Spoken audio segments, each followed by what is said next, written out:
Okay, this is episode 9 of Esports Salon, and this one is going to be about the Overwatch League, and the guests that I have for this episode will go in clockwise order, and we'll start in the top right, and it's going to be Travis Gafford, who used to work for Yahoo, but what happened was Yahoo isn't like a brand that could sustain itself and continue, so it had to shut down in 2017. In 2017, Yahoo tried to make esports work and then had to shut down. Okay, well, maybe Firefox esports next, something like that. So, what's the next path we're going down here? Yeah, I don't know. I'm thinking about like Netscape or something along those lines. Just keep it fresh. Yeah, bring it back. What you were trying to do is you were trying to bring it back, weren't you? Trying to bring Yahoo back and make it cool again and hot. I really like the idea of fusing something that's ancient with something modern. So esports plus these old media companies. That's really where I want to bring that together. Yeah. Unfortunately, ESPN way ahead of you in all respects. You know, they're just trying to fuse an old dead. They're basically. It's kind of like. You remember the movie Being John Malkovich? Like a lot of people don't remember the key plot point of that wasn't just that you got to become John Malkovich. It's that the reason why that existed was there was all these old people who were sort of like old souls, you know, who wanted to get into a baby its consciousness and exist, you know, sort of have immortality and get to exist within it, you know. So that's sort of what all these esports companies are doing, you know. They're trying to extend their lives. These big traditional companies, they come into esports and they try to extend their lives in that way. Yeah. But at the moment, a lot of them are just getting killed outright. So am I John Cusack or John Malkovich, or which character am I in this analogy? Yeah, who would you be in that analogy? Probably John Cusack, right? Because you also tried to sort of ride the wave for a while, you know, as long as he could, kept it up there, and in the end were ultimately rejected by everyone. But you do survive at the end of the movie. You're still alive. Although I think you did get... No, wait. At the end of the movie, you actually got trapped inside the baby forever. Yeah. You had no control over your future. Yeah. So in a way, the metaphor's it's getting very complicated, but at the same time, I feel like there are some tenuous links that we can keep. Yeah. So we'll see how that plays out. So I say good luck on you.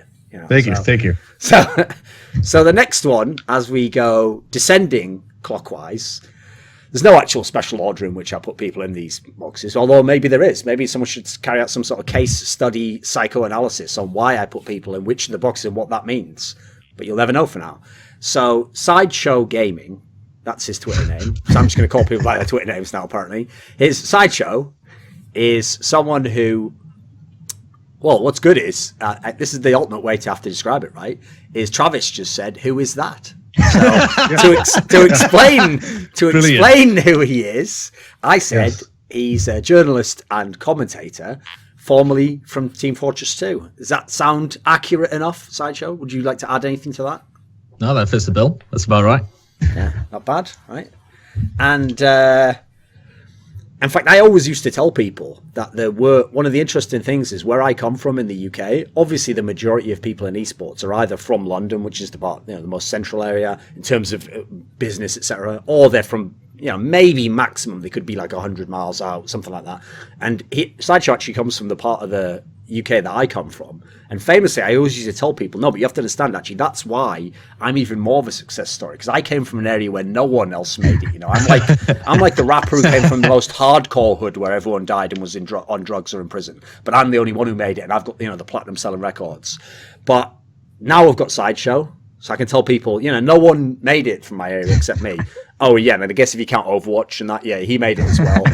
And do you care about small CS tournament? Yeah, Metis made it as well. So there's three of us. But actually, as long as I outlast them all, as usual though, as long as I outlast them all, I'm the one who gets to tell the story of who they were and what they did. So, that's the power I will always wield. So it doesn't really matter what you actually do in your career. It just matters how I tell someone 7 years from now who never saw your career what you did in your career. So all I'm saying is... So long as you stay alive and kicking within it.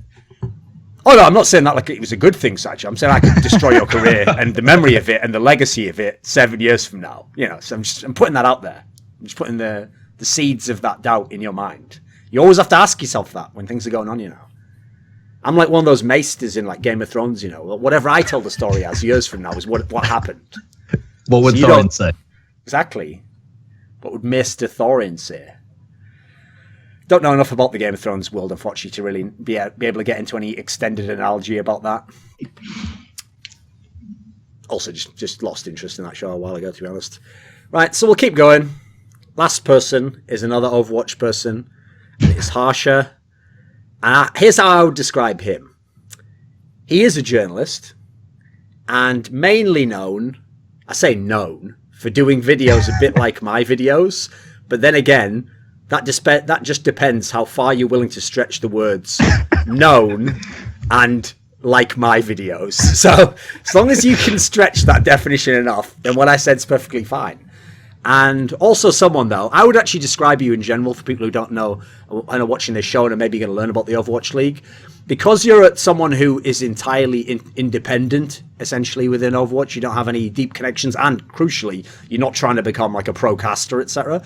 I would say, in theory, you're one of the people who shouldn't really have any natural bias, except your own opinions, which obviously you're an entirely fine bias to have, because at the moment, you don't have any reasons that we would be held back from critiquing. So that's one of the reasons I thought it would be interesting to have you on the show, because that's actually also the reason I assume as to why you do kind of your Thorin Thoughts types videos, because the whole reason I ever first did them, and for people who don't know, is I did them when I initially went freelance. I thought, right, was the ideal time to be able to say whatever you want in videos and have them be kind of like a mixture of industry analysis, like player analysis, whatever it might be. But the idea is you're totally freed of all editorial constraints. And obviously, I have, if you do it well enough, you never will be editorially constrained ever again. See? No one will ever constrain me without my consent, Travis. No. Why'd you call me out for that? Just saying, just letting everyone know. I thought I'd come straight at you. It's like when you go into prison, you go straight at the big name. You assert dominance, and you show that you're not going to be fucked around with, Okay. And then the other people, the neo-Nazis, like, Harsha, and the Black Brotherhood of Nation of Islam, like Sideshow, they just leave you alone at that point in time. You've established that you're not one to be fucked with. So now that we have indeed established that I am not one to be fucked with, we will start the show. So the show, episode 9, I will remind you, of the Overwatch League. Well, it's not of the Overwatch League. It's definitely not episode 9 of the Overwatch League. Let me clarify what's going on. I know a lot of people don't know what the Overwatch League is going to be, and that would be incredibly disappointing. It's already begun. There's been 8 episodes, and this is it. I know the geolocation and stuff didn't go well, and selling the slots, but this would be pretty fucking paltry. A truly global show. We've got Europeans and Americans here. That's all you need. Yeah. Ironically, though, Harsha did pay $20 million to be on this episode and to be located in the bottom left-hand box. No, so obviously it's episode 9 of Esports Salon, and since the topic is Overwatch League, people might wonder, in what way is that different from some of the past episodes? Because some of the past episodes did either directly address Overwatch League, or they had like heavy overlap if they were about franchising or these sorts of topics. But the big change that we've had recently is now we don't just have vague statements on what the Overwatch League might be, and then Monty telling us every fucking episode, like, well, I can't tell you what it is, but let me just assure all your fears are fine, go back to bed, everything will be fine, and your overlords are in control, and they will be benevolent. I must reiterate, benevolent, unlike Riot. Like, aside from that, which means nothing, essentially, we've got some actual facts now. So some of the facts we have are, we know the first 7 teams, we know the locations of the teams, we also know, if you've just started to look at some of the recent stuff that comes out, and this is a topic I want to start with, we also know, it seems almost certain that Overwatch League is not starting soon, in a context of, if I said to you, I'm going to do something soon, you'd probably expect next few days, next few weeks. If we're talking like 3 months or more away, yeah, it's not so soon. So it sounds as though initially, this is what I want to open this up to the floor on this one. What are the actual current speculations for when Overwatch League will actually start? What does everyone think? So it was rumored to be December 1st. I don't really know how that started or anything, but I know people are saying like the end of 2017. Presumably December is the end of 2017. So yeah, it makes sense because you've got BlizzCon in the beginning of November, and that's, correct me if I'm wrong, that's the culmination of Overwatch World Cup, right? So they will probably use that as a giant marketing event because they will get the most viewers on that stream, and then they'll use that to really promote this thing. And I'm surprised they're not pushing it till January, but I think they probably said, we're launching this in 2017. Q2 became Q3, which now is going to become the very last month of Q4. But I suspect December is probably when it's going to hit. See, this is the funny thing, though. That's why I always find it bizarre that people like Blizzard, they give like a little bit out to esports press, but the good thing is if you do an interview, right, even with someone who's interested from like a game, from like a traditional games magazine or a bigger publication, they're never going to ask those questions. They're never going to keep track of like, well, when's it actually launching, though? They're just going to hear what you say. Oh, it's launching in a few months, go, oh, great, yeah. Because this is the part that's bizarre, right? Blizzard themselves have still not stated that it's not starting in Q3. But as you just mentioned, Harsha, if you look at the timing of when the Overwatch World Cup is, it is impossible for it to start during the Overwatch World Cup. There are players and people involved with that who definitely will be involved with the Overwatch League. Therefore, logically, it cannot begin before the Overwatch League Cup ends, the World Cup. And yet that means we already know it's not probably going to start until Q3. I mean, it's just weird that they're still, like, they haven't admitted it yet. Well, there've been statements. There was a quote from the recent Sports Business Journal, like the whole announcement that recently came out. Had a quote saying that they were launching at the end of 2017, which is definitely different wording because the whole of the previous time it had been Q3 was their statement that they would always paddle out the whole time. And I think Bobby Kotick had an interview that might have even been with Yahoo where he was saying it would start within 2017. No, we never got interviews with anyone over Overwatch League. I wish we did, but. Much to my part of the reason I was so frustrated was because other than Monty and Doa talking about stuff to ESPN at the end of their career with OGN, they put out this trailer and then said jack shit for 6 months while the whole community and scene like, hello, is this going to be a thing or whatever? Like, I remember tweeting like the 6-month anniversary from this trailer. I'm like, how are there no details? Like, you announced that this thing's going to happen. For a game company, that makes sense whenever they're making a game. But for something that like there's a whole industry like kind of holding out on, it just drove me crazy. So, and I requested interviews during that time, but no words there. So I don't know if I actually never even saw. Did you see Q3 on the record? Because I know everyone was kind of talking Q3, but I never saw it on record. I'm pretty sure that it was the stuff last year where they always said that. That's what they used to. Because remember, they're using the logic, which, by the way, I don't entirely blame Blizzard in this sense. This is how, like, for example, famously games development works. What happens is you've got a bunch of programmers making something, and they know in their world it could never be done before, let's say, Q4 in this analogy, okay? And then what happens is the guy who runs the company and is the guy doing all the media, and like maybe he's like the president of the publisher or something, he's like, yeah, I'll be out Q2. And then that way, when it slips, he's like, well, Q3 at the latest. And then the whole time they're like, well, it's impossible. It could be out before Q4. Like, when they were saying it last year, I'm sure they thought to themselves, well, that's a long time away. That's like almost a year. We're definitely going to have it done by then. It's like, that. I doubt on the ground that was ever possible. I mean, if you go back to even early this year, the whole time we ever addressed that, I would always say to Monty, like, things haven't happened yet. Like, it's not going to overnight launch. So you have to have these things in place. And that's always the reason why I was very critical of a lot of the concepts of Overwatch League. Because when you bring up a lot of the problems, they are problems in the sense that there is no obvious solution. Like, for example, just to give a quick aside, whenever I bring up the topic of Koreans in Overwatch League, let's be clear about this. There is no solution to that problem. Because here's the two approaches you could take, right? You could either have most of the teams have Korean players, which will solve the issue of, right, now the really good Korean players don't get left out, right? You've solved that problem now. But in doing so, you create the problem that now you don't have all the big Western names that you want to have. So there is no solution to that problem. But it's an example of where, like, you at least have to know what you're going to do, which one of those two approaches you want to take. You can't just be saying, like, oh, I'm going to have the whole league launch next month. And then I'm like, we'll see this problem here. And you're like, oh, don't worry, I'll fix that the best way possible. It's like, well, no, there's no in the future. Like, you got to have that sort of figured out now if you're going to launch it next month, because there's a lot of steps between deciding that and then actually implementing that. So, yeah, it does seem like it's getting pushed back, and almost like it seems to me like it would almost be a miracle if it actually fully launched. Like, we had the first ever game of Overwatch League played within 2017. Because even when you say that, oh, maybe it's like, let's go ahead and say they pushed it to Q4. Still, a lot has to happen. Like, that means that if there are going to be other teams, they have to be announced. That means everyone has to actually sign the players. Everyone has to, relocate. We have to find out where the first stops are. They have to hire this. I think it feels to me like a lot of the stuff that Blizzard was like, we'll take care of that. I don't know that they actually had done it, though. I feel like part of the reason, this will sound like a bizarre angle to go with, but one of my theories as to why they've been able to keep so much stuff under wraps is because it hasn't been done. That's the secret. Because I was so suspicious that nothing leaked. Nothing ever leaked. Because Travis, okay, think about this as a journalist. One of the ultimate sources you can get, that's an ironclad source on a story, is someone who it was part of a negotiation but no longer is. Like, you know, they got spurned. So I'll give you an obvious example, right?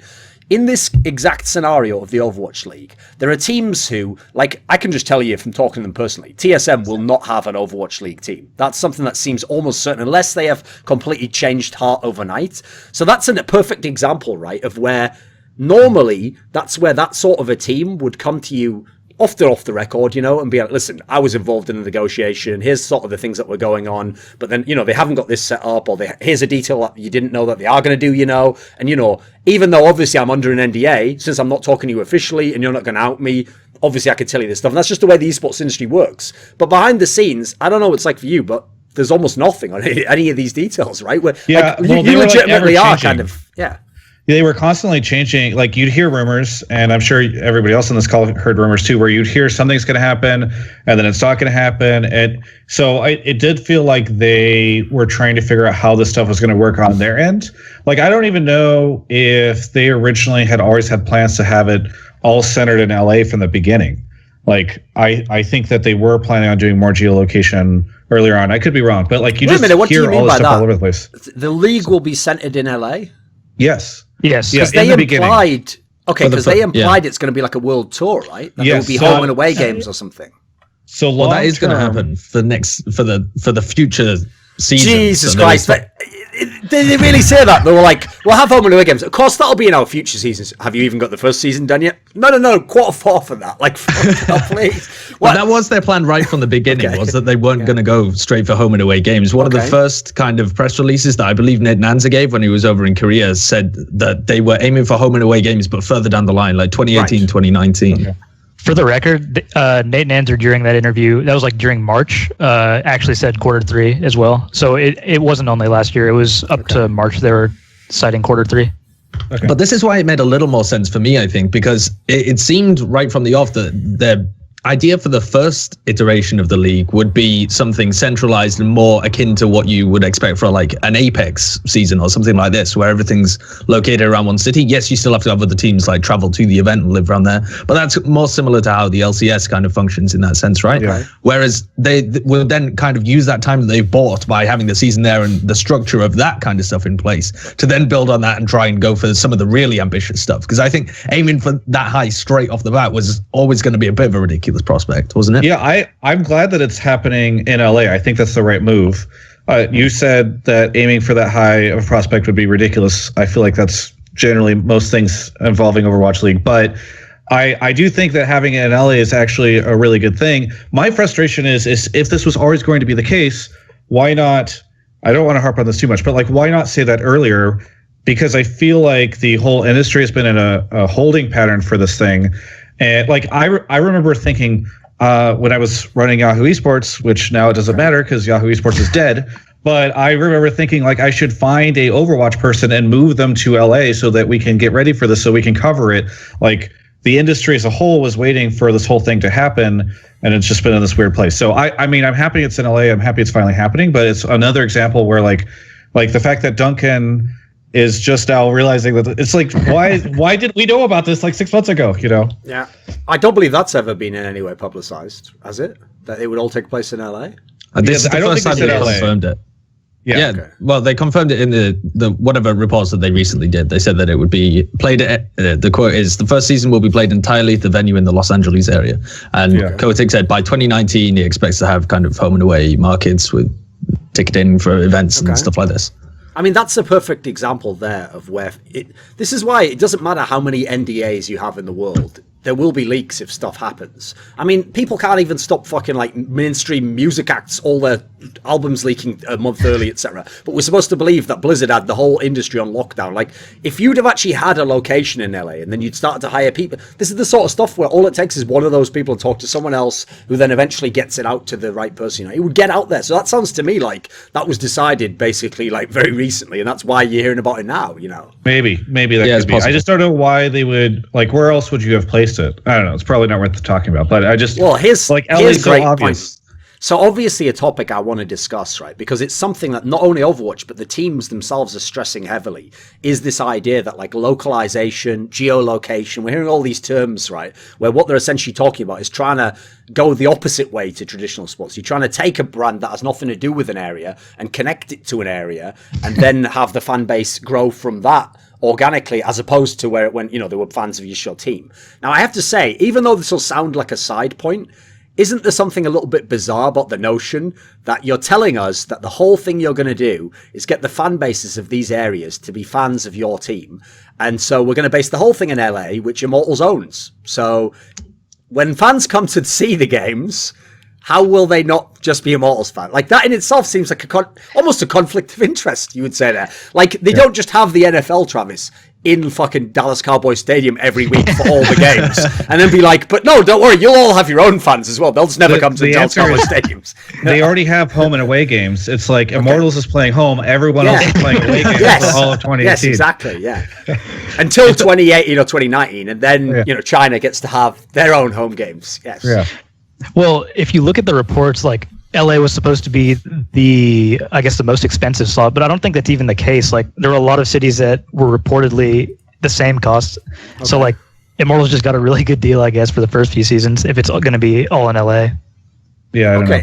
In terms of speculation, because we can't actually know literally on those details, we can only see what was in the reports that have come out, like Jacob Wolf's report. All those slots got announced, right? Which ones do you actually think were the most expensive?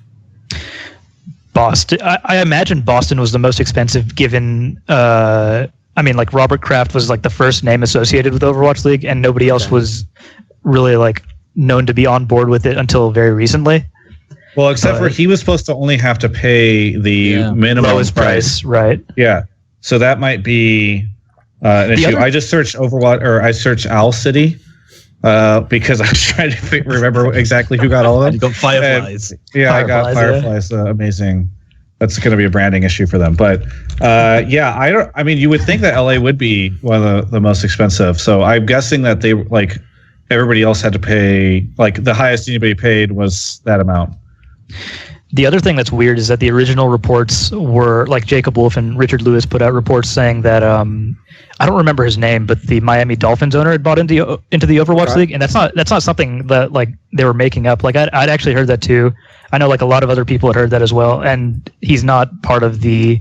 Well, so he's not a part of the initial announcement. So I was watching your video, Duncan, where you were pointing out that the Miami Heat is actually, their team is in Orlando. So that's why I assume that the Dolphins are still part of this thing. No, but it said Miami and Orlando. Miami. Yeah, it's both. It's both at the same time. That was the bizarre part that I didn't get in that video, was because, again, that kind of goes against geolocation. Oh, yeah, you're right. Miami, Orlando. Yeah. Okay. Yeah. So that is really weird. That's like saying, I want to play into kind of traditional sports themes. Like, I'm going to have my team be in Dallas and Houston at the same time, because that's an area that's a lot of harmony, they love each other. Like, no, in no way do they.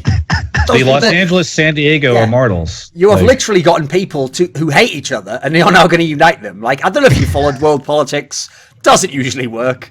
But that is literally what they're doing with the NRG and Immortals. Oh my God, they're Sideshow. essentially divvying South and North California. Sideshow. I've just figured it out. We've done it, mate. Blizzard is so revolutionary that they're going to change the world. Because think about it, Overwatch League already has 75,000 potential pros to pick from. It's a game that's going to have millions of viewers, and it will be bigger than the NFL. So stop and think about this. If they can get fans from one area to like a team, wait. If they can get fans from two areas to like a team, here's all they have to do. In the future, they're going to have a franchise in North Korea and South Korea, and they're going to have a franchise in Israel and a franchise in Palestine. And when those are united, when they make an Israel-Palestine single franchise, and all the fans from that area love that one thing, that is the first step on the path to peace. Uniting the world. Blizzard is going to unite the world through geolocation and cynically selling a Boston spot to Robert Kraft, probably for way too much money, because he's like, I must have Boston. Yeah, please, I must. And they're like, there's a bidding war, Robert. You got to watch out, mate. A lot of people want Boston. It's like, 30 million. They're like, you win. It was close, but you win. And then some guy comes in like, I want a spot in Charlotte. I don't know, 50,000, whatever the fuck you want, mate. No one was trying to get that spot anyway. Am I alone in thinking that the geolocation thing, while I understand the idea behind it is a little foolish because, like, okay, so Noah Winston, who I respect and good friend, but he released a video today talking about why it was so important for them to have the Los Angeles spot and why they really want to create Los Angeles fandom. In my mind, because you've already let the cat out of the bag with esports, because esports is such a global thing that you have fans of teams like all over the world. But if you think about the total size of esports, like it's really big when you encompass the entire globe. But when you think about like, okay, how many fans do you have in LA versus how many fans do you have in San Francisco? Like when you start to compartmentalize it so much, you actually start to have very, very small groups of fans relative to like the bigger whole. And so when you're trying to run a business off of, like, I know they said, oh, and we'll also have fans globally. Like there are people who live in LA that are fans of the Patriots or whatever. But generally speaking, like, I think it is really way too early to go for these like small groups of fans in these cities. I think actually the smarter thing would have been to do something where it's like, all right, so we're going to have like, you split the league into two and you've got the West Coast versus the East Coast teams, or you've got like that's kind of how the regions work as well with, North America, Europe or whatever. Like you don't start with the cities, you start with like regions. That way you get like bigger pools of people and fans that you're pulling from. I think like trying to fracture the small group of fans across all these different cities, it's like way too early. I think that's an approach that they definitely could have gone with, to split it up into different regions and stuff like that. I think they're still trying to do a little bit of that, because when you talk to, or when you see the stuff that the teams have advertised, they're definitely more so talking about like the North Cal area and South Cal area rather than like zeroing in on a very specific city. Do you think that's the teams being like, we want all of Northern Cal, like maybe that's more the teams than it is Blizzard, you know what I mean? I don't think so. I think they'll have both like been talking about that, because there's no way, like if there was going to be another city happening, like say for whatever reason there's going to be 3 cities happening within California or something, it would be ridiculous for them to claim the whole territory and then go, wait, no, actually we can't be the team that has reign over there. Maybe. But in terms of like zeroing in on one particular area, I don't really get that. Like I don't think you're really in any sense like zeroing in and getting rid of the wider population, because anybody who still wants to be just like an esport fan and still tune into whichever team they want, I don't think you're in any way put off by the fact that they're based somewhere else. You know, if you're actually just a fan of esports or a fan of a team at this point, you can just dismiss it as them just being like located in one area. And if you wanted to go and visit them and wanted to go and watch their home or away games or something, you now have a concrete location where you can go and you know that they'll be playing there, and you can go to like whatever fan meetups, whatever, years down the line, as like the idea of the concept. But I don't think you're actually, I can't see a negative from it. Like if you're focusing in on an area, perhaps it would have been better to do more regions. But I don't see a net or like a inherent negative with actually focusing in on a city. Yeah, the only thing that's really weird is so you've got Seoul versus like Boston. You have these regions or these cities that are of wildly different size and wildly different amount of fans.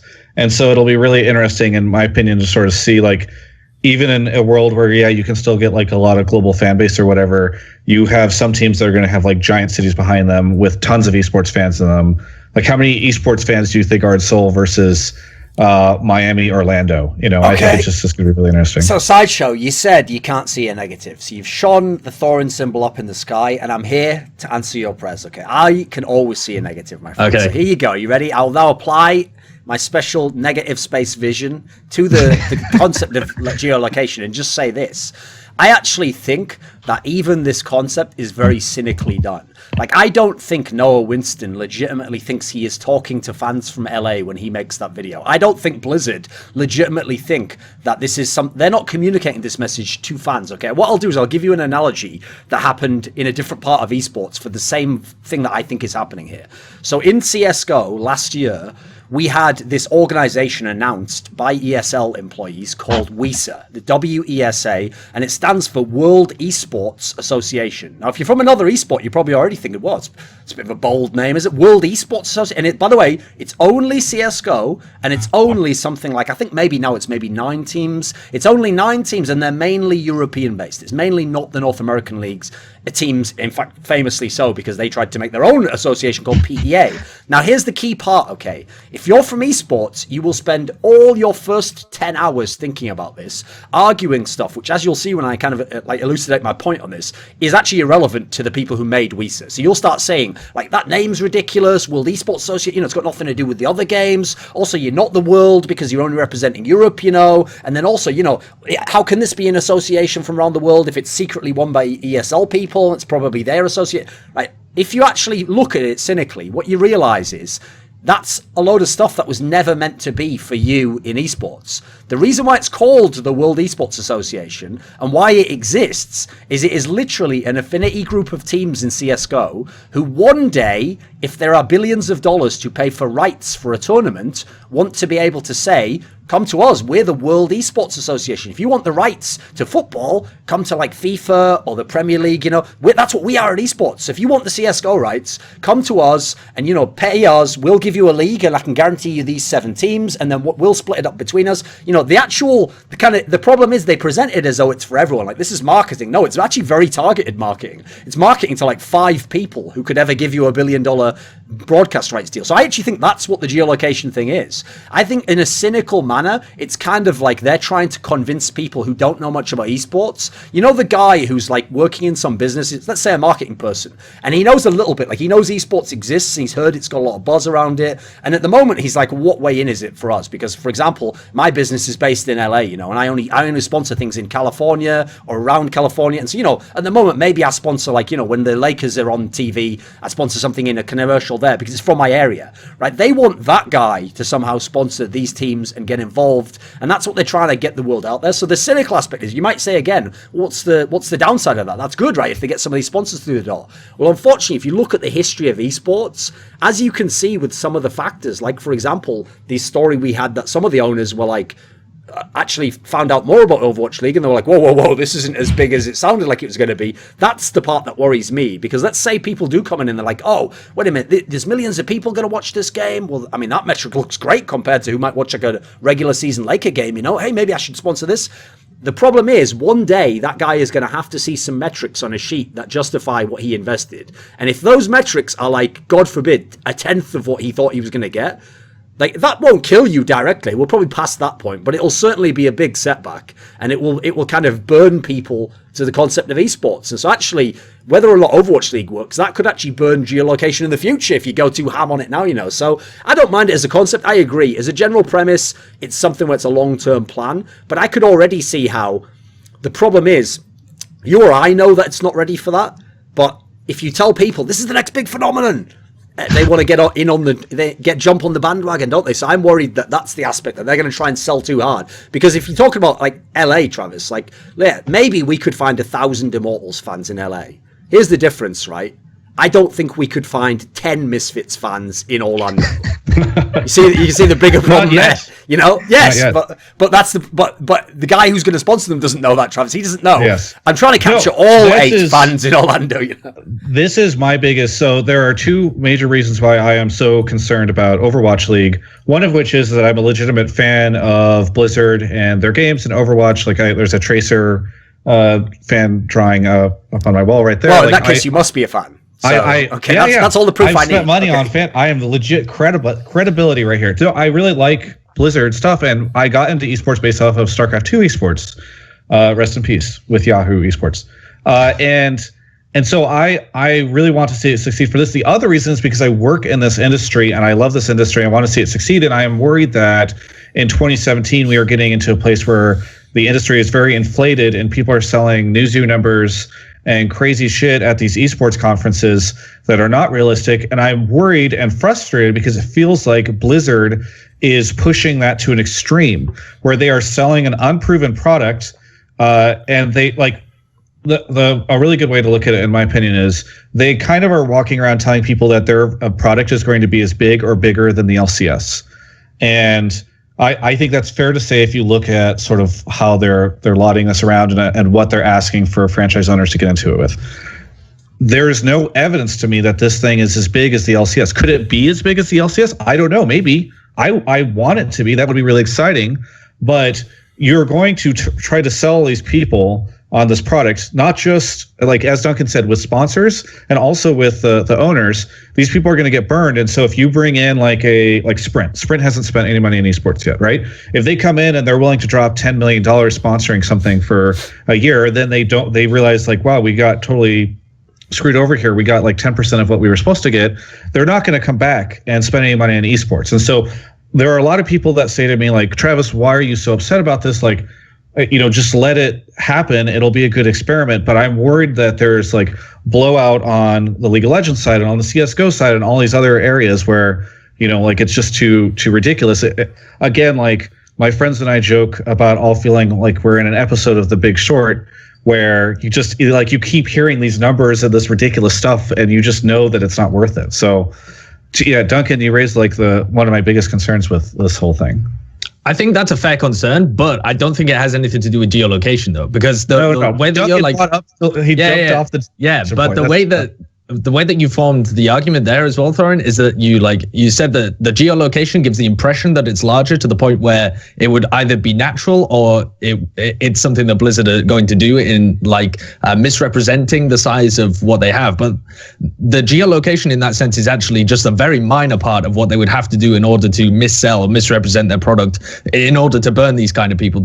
In fact, if someone's just investing because there's geolocation and they are just assuming that it's large enough, I mean, that's not even like Blizzard misrepresenting it. If they give them clear metrics of where they think it's going. The thing that's actually going to missell people is how they expect their product to rise in the future, or where they're giving like predictions of it. And I think the geolocation is just something that happens to the people happen to conflict with normal sports. I'm not talking about the people who buy the slots. Like, I do think you might have been conned if you bought a slot specific. Like, for example, the reason I gave the joke about the Robert Kraft one is obviously in no universe should Boston have been a spot that people were like fucking bidding war over. Like, I must have Boston. Like, there's only one person in that group of potential owners who had to have Boston, and that was him. And for his own reasons, maybe he might have been willing to overpay for it in that sense, Otherwise, if you were cynical, you could tell him, listen, you can get any spot you want, mate. Like, as long as it's not LA or New York, it's probably all near the bottom end. So it depends if you have to have it for your own reasons. That's what'll drive it up. I don't mean that person gets burned.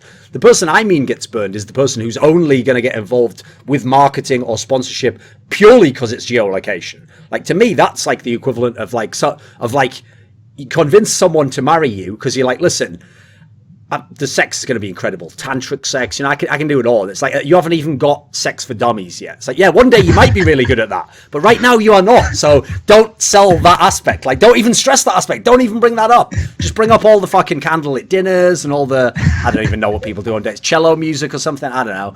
Pretending to like ballet, whatever you need to do. Don't talk about the fact that you can't do. Because that's the point, right? That's not really an argument in favor of geolocation. Like, well, it could work one day by some means no one knows because no one's figured it out. Like, that's just hope. Essentially, that's what I would say. Okay, let me just quickly make this point. One of my biggest problems with the Overwatch League in general is this notion that people have that's like, shh, what are you talking about? You're gonna be the reason it doesn't work if you say critical things. Like, I actually think that like Ed Sheeran, Katy Perry, they're pure shit. They have no musical talent. I'm not interested in their music, right? Hear me saying that right now, that will never have any effect on the success of their music and their worldwide fame because there are actually people who like them. And it actually has a metric as to how it will make business sense. And it doesn't matter how much we all say they're shit, it will definitely succeed.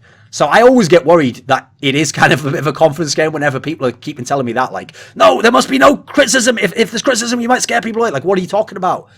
People only invest millions when they have smart people who consult with them and tell them, no, it's worth it. Yeah, there's a chance to make millions and billions. It's totally worth. Like, as long as that's all there, it doesn't matter if we're critical. We can absolutely, and also as a final point, logically, the person who could allay all these fears and concerns would be Blizzard, right? But they don't talk to us. There's no one appearing on any of these shows. They don't come out and address us. In fact, they do treat us like, oh, what are you doing talking about that? You're a crazy conspiracy theorist. No, read the official 9/11 report. It's all in there. Like, bloody hell. Can we get to talk to you, for fuck's sake? So to further defend Duncan's point about the geolocation actually playing into it, I agree that it's just a symptom. But here, I'll take a kind of an example of how esports marketing works on a higher level and then bring it down to the geolocation level. So a lot of people see all these esports numbers and they freak out and they say like, oh, there's so much money there for sponsorship. and the amount that people are paying for sponsors are paying for the sponsorship is really low. But that's generally speaking because let's say you have a tournament that's happening in the US and you have 1 million people watching it concurrently. That would be great. And half of generally speaking, like you go to like a Anheuser-Busch to talk to Bud Light about sponsoring this, or you go to like a Dell to talk about sponsoring it, and those people are generally only interested in the US numbers. And because esports is so global, you might end up in a world where like less than half of those the viewers are actually in the US. And so they don't even give a shit about the other half because they're only interested in the people that are in the US. And so you end up in a world where, once they actually look at the numbers and they see, because generally speaking, you're tracking where all these people are coming in from on IPs. And so you show them like, okay, these people, you only had about 400,000 people in the US.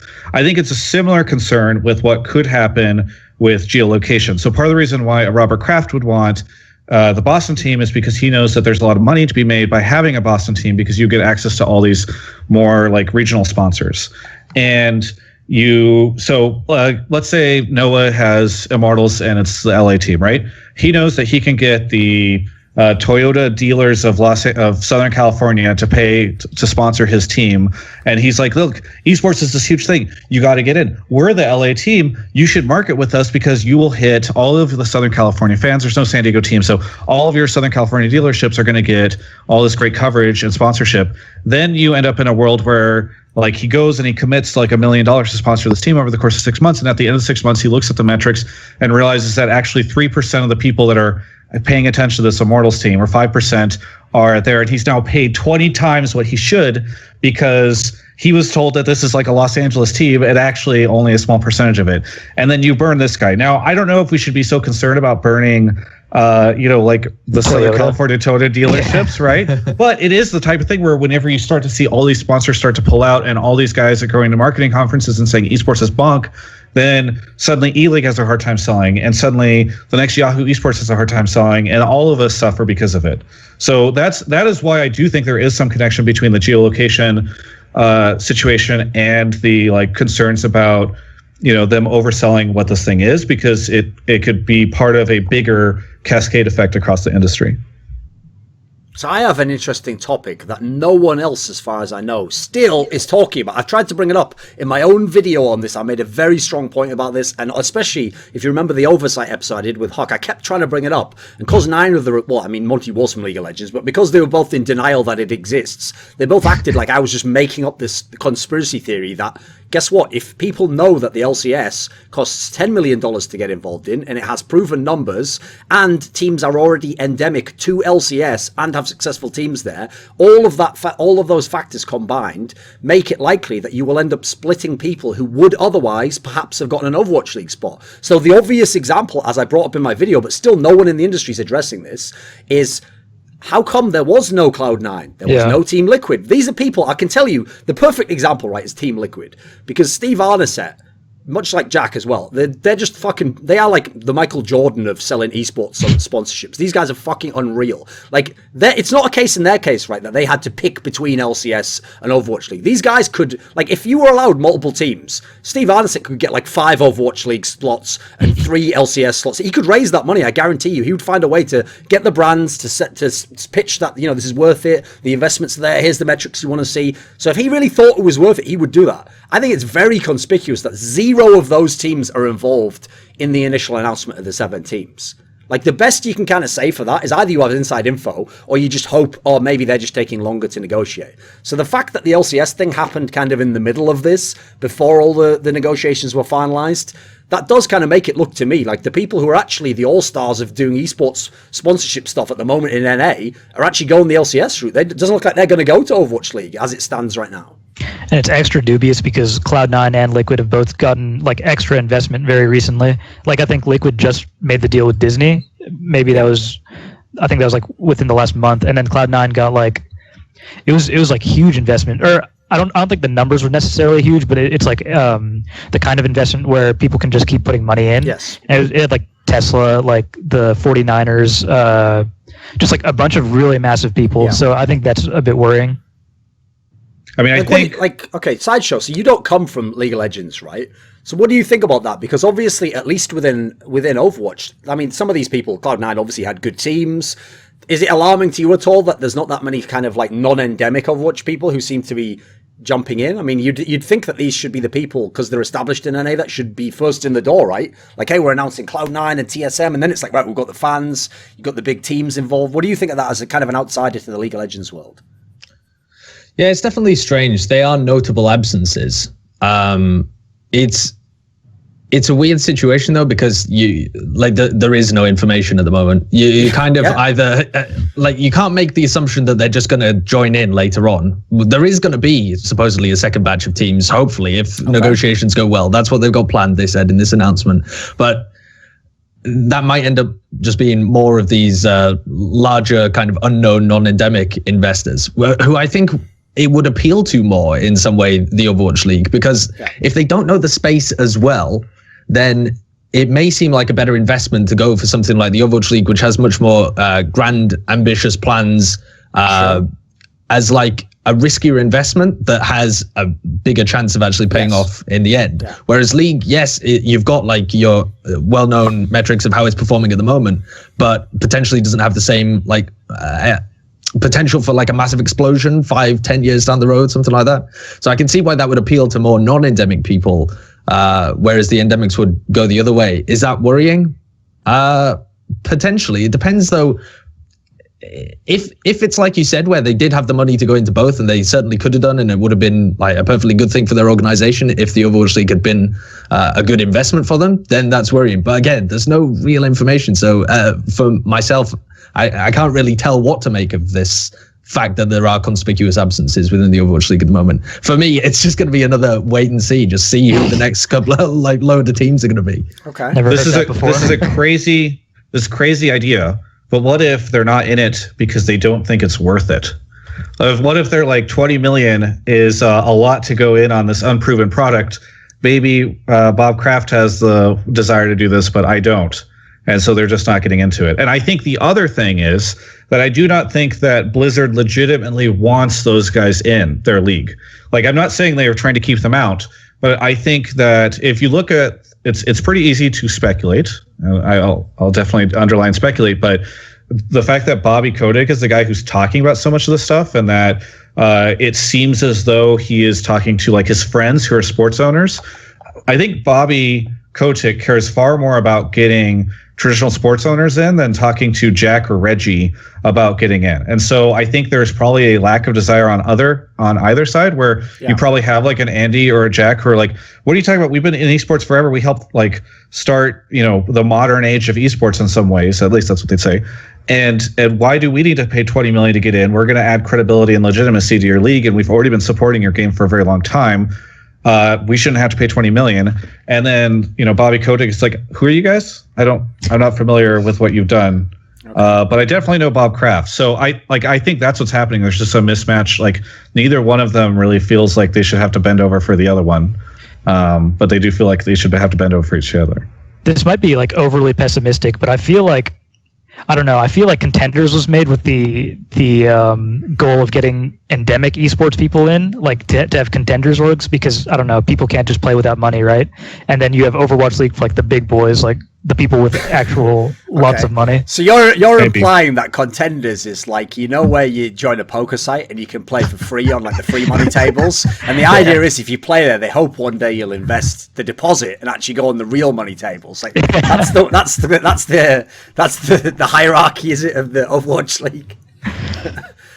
No, but that, essentially, if I had to boil that down, I mean, I made this point about multiple regions as well. Essentially, this is the one concern I have, which is that, okay, yes, it's true, none of us actually know the parameters that anyone's making their judgments of, because everyone signed NDAs. And at the moment, with it being such a massive deal, actually, this is one of the few NDAs you could probably never break, because in theory, Blizzard then could sue you on the lines of, like, I was going to make millions, it would be bigger than the NFL, and you broke, and that would be pretty fucking bad. So in theory, even if you are TSM and you're not going to be involved, you're not going to go on record and say that and give reasons why, because you were in the meetings. You've heard the stuff that you're not allowed to repeat. But I would just put it this way, as a general trend, yes, it's great that Immortals is involved, because I do think that in general, Noah Winston seems pretty on the ball, seems to know what he's talking about. My problem is he is actually the exception. Like, in North America, all the proven orgs aren't involved.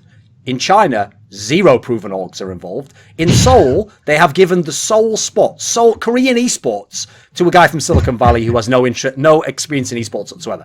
That's worrying because think about this logic, right? What you're doing is you're going to people like Robert Kraft and presumably the Coca-Colas, the Toyotas of the world. You tell them, listen, I've got something that is getting so big now, it's going to get even huger one day. You got to get in now. Like, you got to get in now at the bottom. And yet all the people in esports who have the money right now themselves to get involved are like, either for whatever reason I'm not involved. Hey, maybe something like Travis is saying here, maybe preferentially they aren't the ones that initially are the ones that it's being sold to. Maybe they're not the number one priority to get through the door. Maybe if you had a choice between Cloud9 and Robert Kraft, in a world where you had to choose between the two only, maybe you would pick Robert Kraft thinking, well, that's better in the long run. But put it this way, I would essentially, this is the way I'd sum it up in a sentence. The smart money in esports isn't in a clamor to get into the Overwatch League at the moment, based on the little we know. Yeah. By the way, starting Q3, end of 2017. So also, they haven't got much time to get involved. Listen, must go everything in the shop must go by Monday. I mean, the end of 2017. 20% off, and if you have a loyalty card, you get the first chair and chaise longue for free.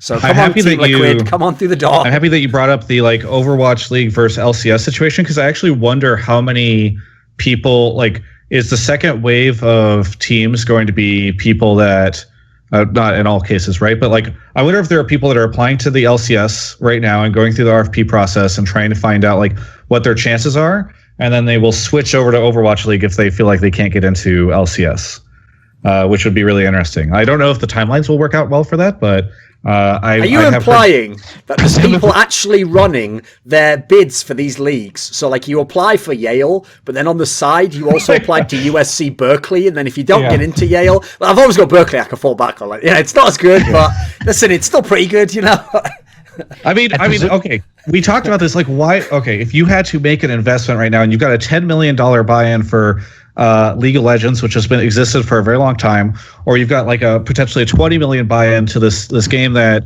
is up and coming but has not proven itself yet. Where are you going to apply for first? And I know Overwatch League fans are going to come out of the woodwork and oh, he's just sucking that Riot dick again. But I know that that you just. It's pretty easy to think about where the better investment is, or the safer investment, I guess I should say. Comparing that to the other side, though, the point that you raised before, what do you think of the fact that Blizzard perhaps aren't that bothered about not having the endemics there? Do they even really need that if they've got these bigger investors involved? There are probably non-endemics that are applying for the LCS spot right now, right? You probably have I don't know, Elon Musk could be applying for LCS. And he's and I'll maybe apply for Overwatch, probably more because he said he likes Overwatch, but a Bill obviously Gates wants the geolocation on Mars for that. So yes, yeah, exactly. Because they're gonna have away games there in 20 years. So yeah, he's and SpaceX will fly us all to Mars for the game. Yeah, exactly. Wait, speaking of which, why are they? I didn't understand this. Why are they doing a Seoul and a China or Shanghai spot? When they say presumably down the road they want to do home and away games, because does that mean you have to travel I don't know, all the way to China to play a match every week? Or yeah, that's the weird thing. They say it's okay. The weird thing is they've touted this as the first truly global esports league. To Duncan's incessant point, where's Europe? Hopefully they'll announce that in the next wave or whatever, right? But so then whenever this all becomes global, and here's the thing, this seems like as an answer you should be able to give the community, right? You're talking clearly you should have, if you're willing to say that you're going to have home and away games and you're going to have these teams that are based on Asia, you should be able to have the solution to this now, even if you're not going to implement it for a year. So you should be able to answer community questions as everyone speculates endlessly on how this is going to work. But then there's just no answer from them. So yes, I have no idea, and I wish they would tell us, but it doesn't seem like they're going to. I actually remember they addressed it in the most vague terms possible in one of the most recent announcements, but I can't find it just now. And they said something the only quote that I remember is something we've got measures in place to make sure our players don't spend most of their time in flights, or something like that. That was it. That was all teleportation. So that's what they're teleportation. People will solve world peace. I mean, eventually, the way you solve this is you have multiple teams in China, multiple teams in Korea. You move towards that kind of LCS thing, and then they all sort of play in each other's thing, and then you have these international events. But is that a more global league than LCS? That's the same, though, isn't it? I mean, they made so many conflicting claims with the Overwatch League that not all of them can be true. Like when they were saying that it was going to be the best league or had the best teams, like you can't. That's not a thing that you can guarantee. That's like what I was saying about the Korean thing there, Sideshow. It's like an example of where it's like there's no perfect solution, so you must pick an approach. And whichever approach you pick, you then must also acknowledge that you cannot do the other approach at the same time. That's why you've had to pick this approach. Whereas the current approach that we've had to the press from Overwatch League and Blizzard is, oh, you want this? Yeah, we're doing that as well, don't worry. Well, what about this other thing? Yeah, I'll take care of that as well. Like, yeah, but what about this third thing that's totally musically exclusive to all of those other ones? Yeah, but there'll be some of that involved as well. Like, come on, man, what's going on here? Like, are you doing any of these things? Like, you know. Yeah. Yeah. How does that work?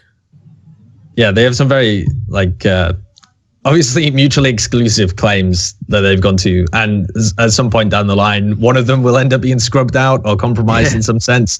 And I don't think there's much way of telling which ones they're going to compromise on at this point as well. It could be any of them. I think the end result will probably still be okay, but... In a sense, it's good because you don't want to commit to all these things before you've even started the league. Like, I think esports is an industry that needs to learn as it goes and develop and make a mistake here and learn from it. It's just weird to say such grandiose big things ahead of time. The only reason you would do that is if you're trying to get people to pay you $20 million. Maybe that's when you do it. But no, that's my kind of take on it. That it's not for us. They're not saying that to you and me, who might then go, well, how would you have a home and away game? They're saying it to the guy who goes, brilliant, home and away game sounds just like sports. I'm in. Yeah.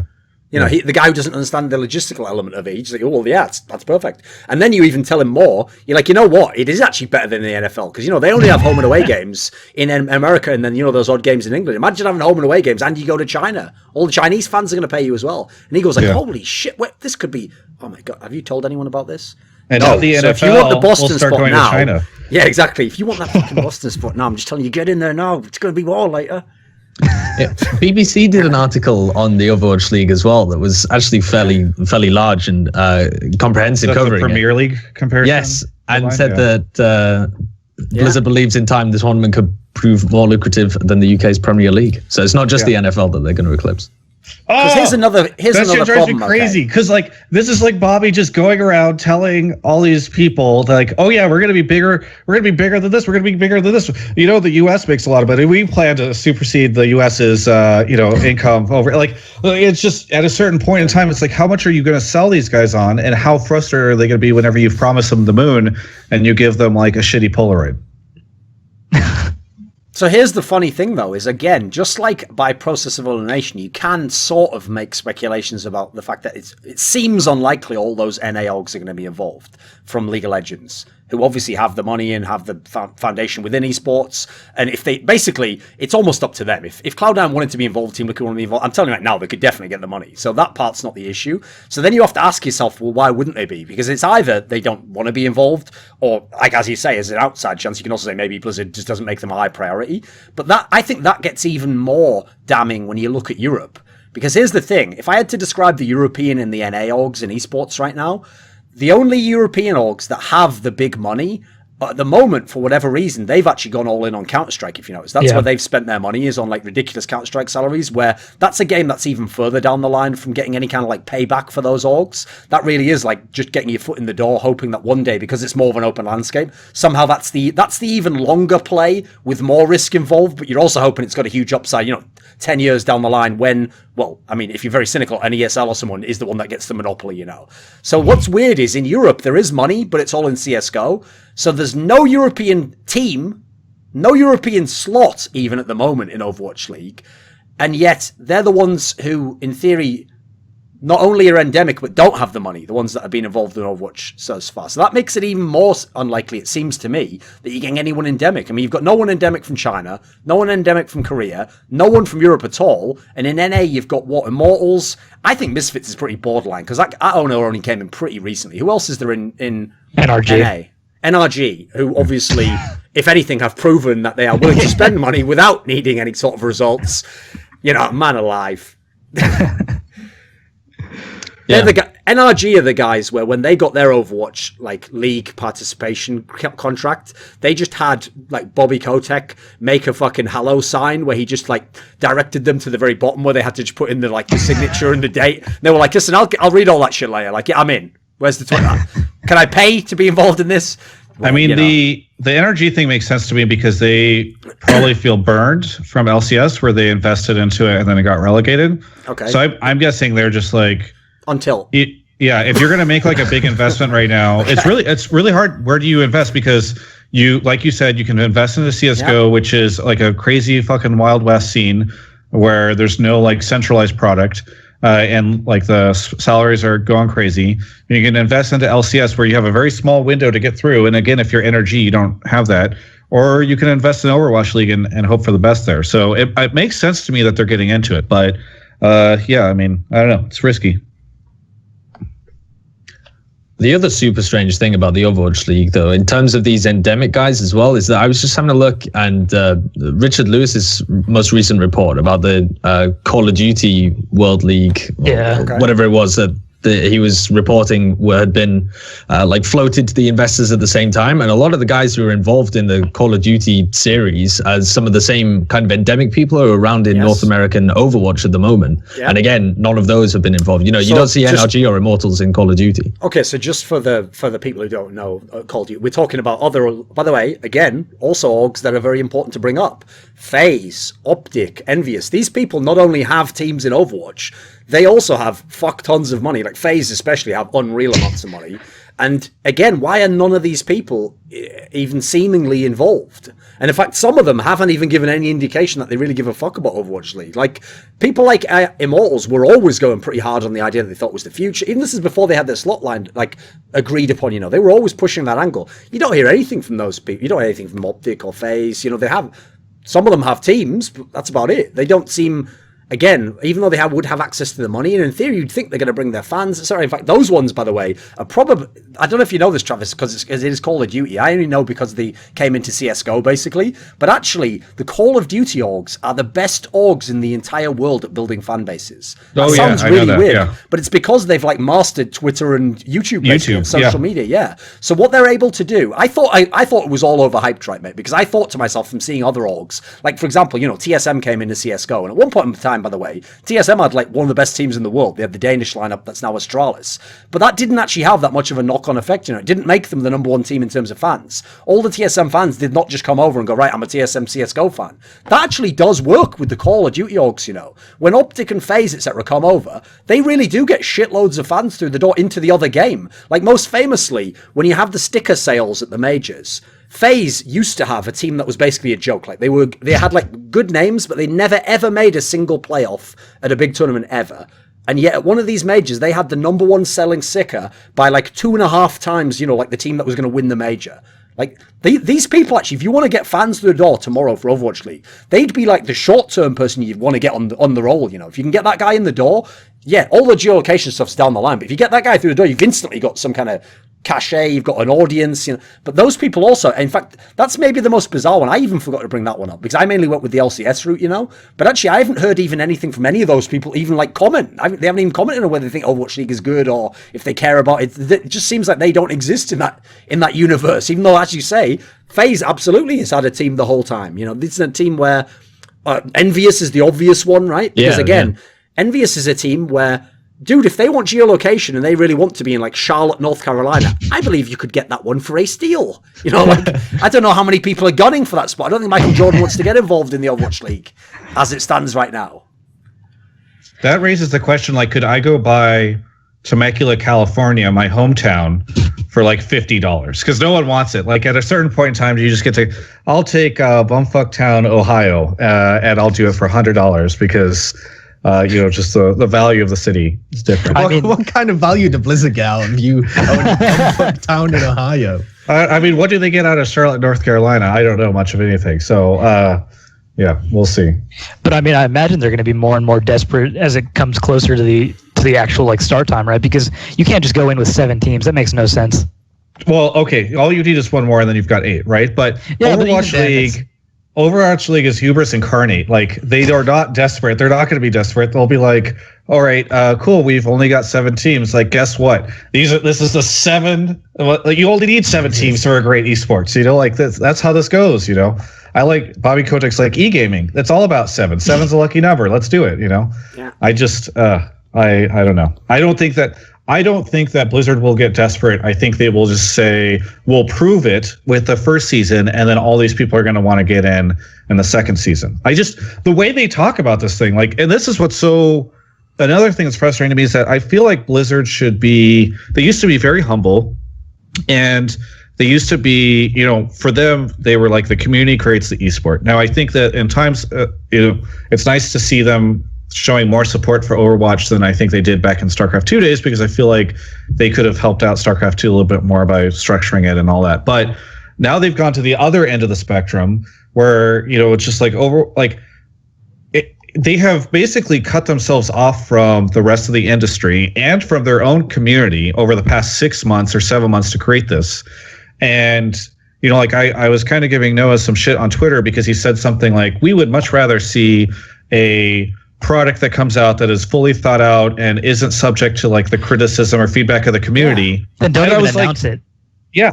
Don't even announce it, first off. And secondly, like, what are you talking about? Like, the community is what has figured out what esports is going to be. Like, before any of these publishers got into this stuff, you know, like, I think it is really cool that it was where Riot had like all these sort of small tournaments, and they realized their game was going to be an esport, and then that was when they started to support it.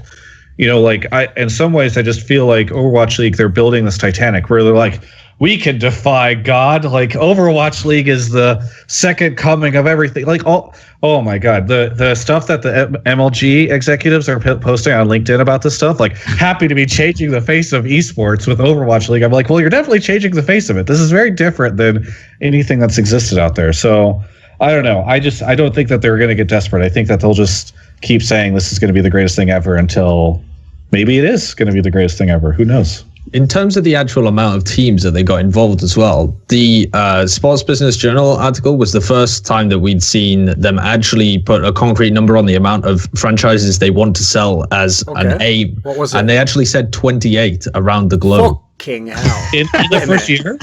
No, not the first year. Eventually. Okay. They said Activision Blizzard hopes to eventually sell 28 franchises. Now, before this, any kind of numbers or even where they were in the world was just, as far as I know, a speculation or rumors from behind the scenes. So this is the first time that that's been announced. And that is, I mean, that's a far cry away from the current 6 that they have, but also they didn't say, 7. Oh yeah, 7, sorry. But they didn't say that was going to be like the first season or a couple of seasons or whatever. And they're very much hoping that they can go for like a slow approach, I think, and slowly build onto it. But with a model like this, it seems like you have to come out the door super fast. Otherwise, are other people really going to want to get on board at that, like at that kind of pace?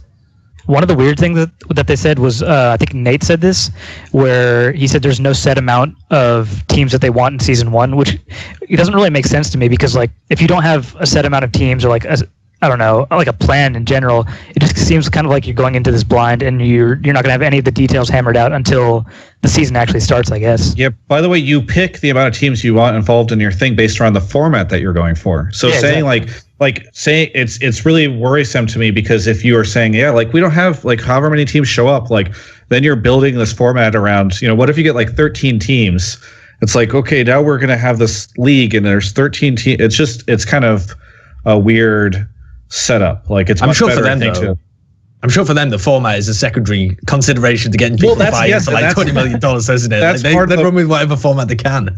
And that's what's so scary, right? Is that like it does feel like so many of these things are a secondary consideration to like okay, wait, focus on the esport and building this thing and building a community. Don't focus on the 20 million. Don't focus on the Bob Crafts. Like focus on this community and this game that you're creating and the experience you're going to build for fans. Don't focus on all this other financial bullshit until you can get that out. You know, like there's a reason why startups, they start up and they try to build a good product first, and then they'll figure out the monetization strategy later. That doesn't mean that they don't think about it in the beginning or whatever, right? But the focus is on building something that people actually care about before you're trying to figure out how to sell it. And that whole thing is just backwards in this situation. Here's the scary thing, though, is that when he said 28 as the number, that initially sounds, in the context of everything we've discussed so far, like a ridiculous number. Like, even if we were talking 3 years down the line, that still sounds like 28 different franchises around the world, buying in, getting team. But here's the crazy thing. That's actually about the minimum I think you would need to allay most of the problems I think are going to be the secondary problems of the Overwatch League. So like I alluded to before, to me there is an obvious massive problem that is going to cause a lot of shit in the community, which is that the day the Overwatch League starts, you will have all these players who aren't in the Overwatch League. Yeah. And by the way, the contenders thing doesn't cover that. Because as I've already alluded to before, let's say you took the top 8 teams from the West, okay, at the moment, as they stand. Right, even then, you're going to have borderline cases. Once you get to like 7 and 8, fuck, who are you going to pick for that one? Who's going to get left out? That's just the West, right? I made this point before, and I'm going to make my own video on it separately, because it's one I think someone needs to go into detail on. But what people don't realize is because Overwatch League has that element like League of Legends, where the meta shifts so rapidly, and that when the meta shifts, it doesn't matter who you are as a team, you almost can't like perfectly adapt to it, because sometimes it's like it shifted so that, you know, a champion, a hero that one of your best players plays is not viable now, and so it doesn't matter what you adapt to in that sense, you will be limited to some degree. And so the problem is it can radically change, because at the top level it's such a small margin as to who's number one. The nightmare scenario for the Overwatch League is this: let's say you get the top 4 Korean teams and you think, right, we've avoided the risk that, you know, we wouldn't have the best players. So you get the top 4 Korean teams. Then the meta shift means that 3 months after Overwatch League begins, the best team in the world actually isn't even in Overwatch. They're like the 4th best Korean team. They're not in the league. They're not representing any of the orgs. And so the best team in the world isn't even in the league. People know from scrims, or they know from seeing them in small talk, wow, this team's fucking amazing. They're not in the Overwatch League, though. That can happen on all levels in Overwatch. And so if you had 30 teams, if you had 20 teams, maybe you could just about like navigate your way around that, where that was very unlikely to happen. If you have 10 teams, dude, I could almost bet it's going to happen. Like whichever way you go, either you're going to miss out some of the big Western teams, or you're going to lose those Asian teams that might end up being amazing. So I don't really know how there can be enough teams as it is right now. You got 7 at the moment, and let's say it has to start. Let's be generous. Let's say it doesn't have to start for 6 months. So in 6 months, you've got to get enough franchises that can fit having both enough Western players and enough Korean players and just enough good teams. Because that's the big problem with it being global, right? The reason why no esport is global is because how could you get all the best squads in? Like if you made a global League of Legends league, it'd be terrible. Because it would either have to be 8 Korean teams and like 2 Western teams, or it would be half Western teams and the same thing. You know, you'd have half Western teams, and then some team like Rox Tiger wouldn't have been around at the time you formed the global league, and then they would become like the second best team in the world, but they wouldn't be in your league. So I don't know how you could, like, they're trying to go 2 divergent directions at the same time to me. I don't know how you resolve that. Yeah. I don't know. I think their answer is that they think that people in Overwatch League, this is like completely speculation, by the way, like nothing Everything that I know, but it's all opinions. Don't worry about that. No one, you will never be called up before a McCarthy-style investigation. Like, did you co-sign what Thorin said on that episode? Was it in fact speculation, sir? Or were you part of the planning committee? Like, come on. It's all opinions, Harsha. Just lay it out for me. All right. Well, I think that what they think would be the case is that people would have such better like infrastructure and stuff like that within the Overwatch League teams that problem wouldn't happen. I don't think that's true at all. And like, obviously, I don't think any of you think that's true at all either. Okay, Harsha, let me just say this right now. If there's one thing, right, listen, I'm actually a very tolerant person when I know what people are like, okay? So, for example, say someone is legitimately, like, not a very deep thinker. Then I don't actually, like, blame that person. I'll just go, oh, that's how he thinks, you know, he's going to think in a very set way, and now I can predict what he's going to be like, okay? If there's one thing that's tilting me about the Overwatch League, it's that when I actually just look at what Blizzard says, they say very simplistic, incredibly vague, broad statements. And then what happens is people who I think I have a lot of respect for, who are like analytical, critical people who aren't involved in the Overwatch League, deconstruct that and they say, well, how would this work? You know, how would you solve that? Then what happens? This is the part that tilts me.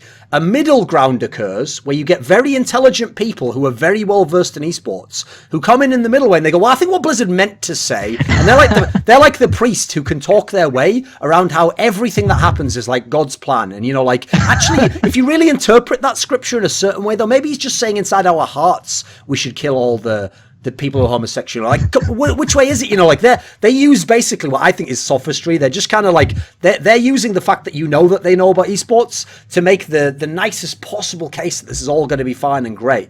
But why is it them doing that? Why is there no one from Blizzard who says any of that stuff? You know, like you're doing it right now. You're doing a good job, by the way. You're killing it. Like you should be like the spokesperson for Blizzard or something, because you reverse engineered like a point out of that. You know, where they weren't just full of shit. Like, no, well, maybe what they meant to say was that in time, the infrastructure and the growing ecosystem means that actually they'll be able to support a bench system and academy teams, so that one day there never will be that problem that, you know, the best team in the world won't be in the league, because they'll have gone through the system and they'll have grown with Overwatch League as a universal brotherhood of players, because we care about the players most of all, and growing a grassroots element to this game into a global league, and therefore that's how it'll all work. And then you go, that all sounds great, but none of that's anything Blizzard's ever said.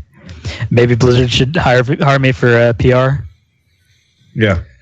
The whole idea of it being the best league, as in the pinnacle of Overwatch esports, never made sense from the beginning, though, because it's going to be franchise is going to be set up so far in advance. You've got people building the teams like from scratch, or having to buy teams, and the meta shifts so often. So yeah, I agree. It's very likely, in fact, that the best team in Overwatch at some point is going to be either playing in contenders or playing in the open circuit in the off season from the Overwatch League.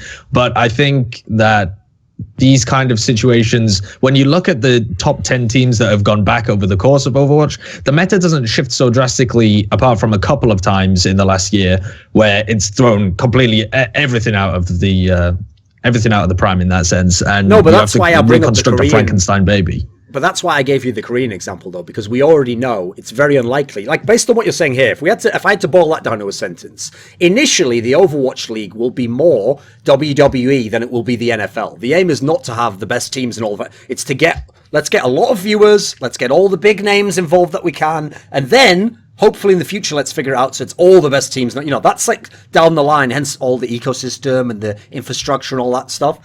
The problem is, though, that's why I gave the Korean example, because in the Korean example, it's very unlikely you're going to have 8 fully Korean teams in the Overwatch League. That just seems implausible to me as it stands right now. Like, it seems like there's too much ground to make up to make it so that you could have 8 full teams.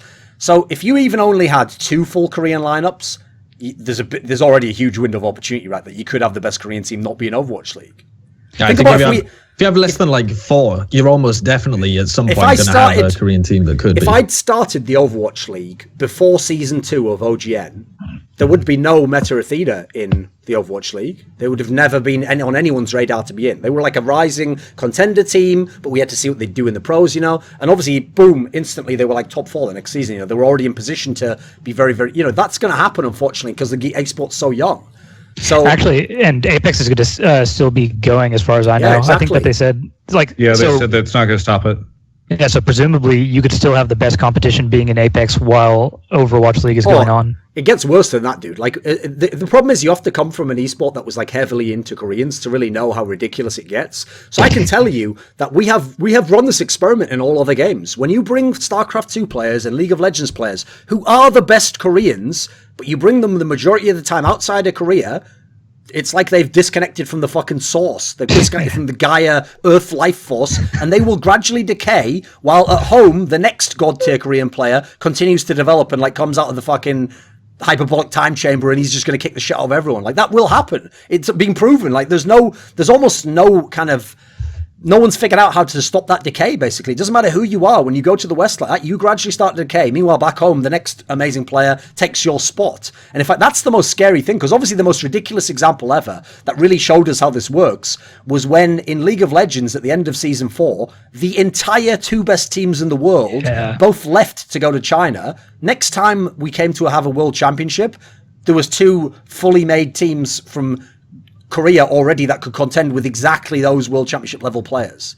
I mean, one of them, like the Rocks Tigers one, some of those players, there was only really one was like a godlike player before they made that lineup, basically. The rest of them were just a bunch of people they pulled together out of the other players available, and then bam, they were top 4 next Worlds. So it does feel like there's no way to get around that problem. Like, I agree with Sideshow. If you're just cynical, you say, well, that was never my aim anyway. Like, the number one goal wasn't I have to have the best Korean team. Yeah, I mean, I think that was their goal, but it's never going to happen. You just can't have both. Yeah. Yeah, they're like mutually exclusive claims. But for me, that's why Overwatch, the thing that I enjoyed actually about the concept of the Overwatch League was that it took up less than half of the year. Yes, and that's good. They advertised this big off-season in the latter half of it. Having said that, the off-season that we've had before the Overwatch League has been Pretty very big. off season. Yeah. So... I'm hoping for good stuff there, but I mean, it is just hope at that point to see what the off season's like. But that should be the point in time where you can connect all of these pieces and really see who the best teams are and have proper clashes of big tournaments. And then you go back to like respective leagues and see who's rising up elsewhere. That's how I envision it happening in the future.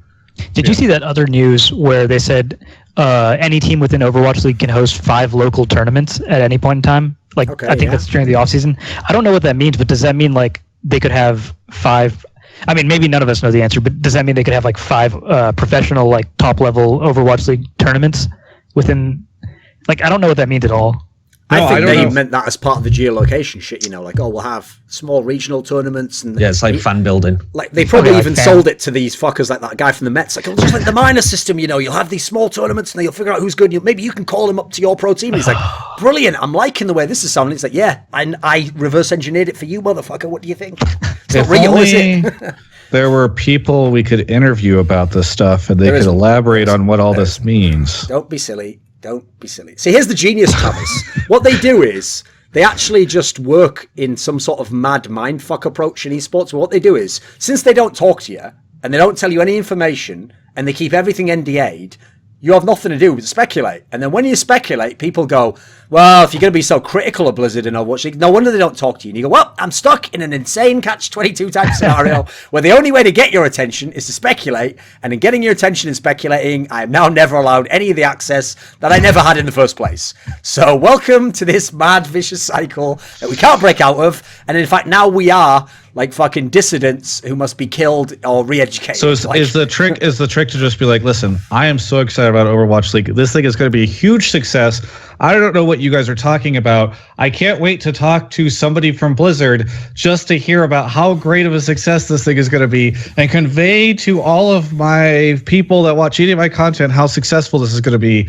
I will definitely not ask them any of the questions about these vague and ambiguous things that we've heard so far. I actually think your phone's ringing. Your phone's ringing. Oh, there we go. I actually think I could get an interview with Blizzard. I think I could even get one with Bobby Kotick, mate. All I need, right, is first of all, I bet, even though he knows a lot about business and stuff, I bet he doesn't have like super deep knowledge of like who real journalists are, you know? All I need is I have to have a friend who works for like the BBC, right? Because if he hears like BBC journalists wants to talk, I'll go in there with one of those, like, you know, those old school like 60s disguise kits where it's the mustache, like the Groucho Marx. I'll go in like that and I'll say, listen, I've been hearing a lot about the e-gaming, you know, and especially love the diversity in Overwatch League. A lot of different characters embracing the LGBTQ barbecue 2244689 community. And then he'll be like, yeah, you know, we've tried to include everyone. We're very inclusive here at Blizzard, much like the upcoming Global Overwatch League. And then you bang in all the questions, you know, like, but how would such a league work? And then, like, you'd have to do it very naively, you know, you'd have to use a bit of Socratic method, you know. Okay, that's interesting, yeah.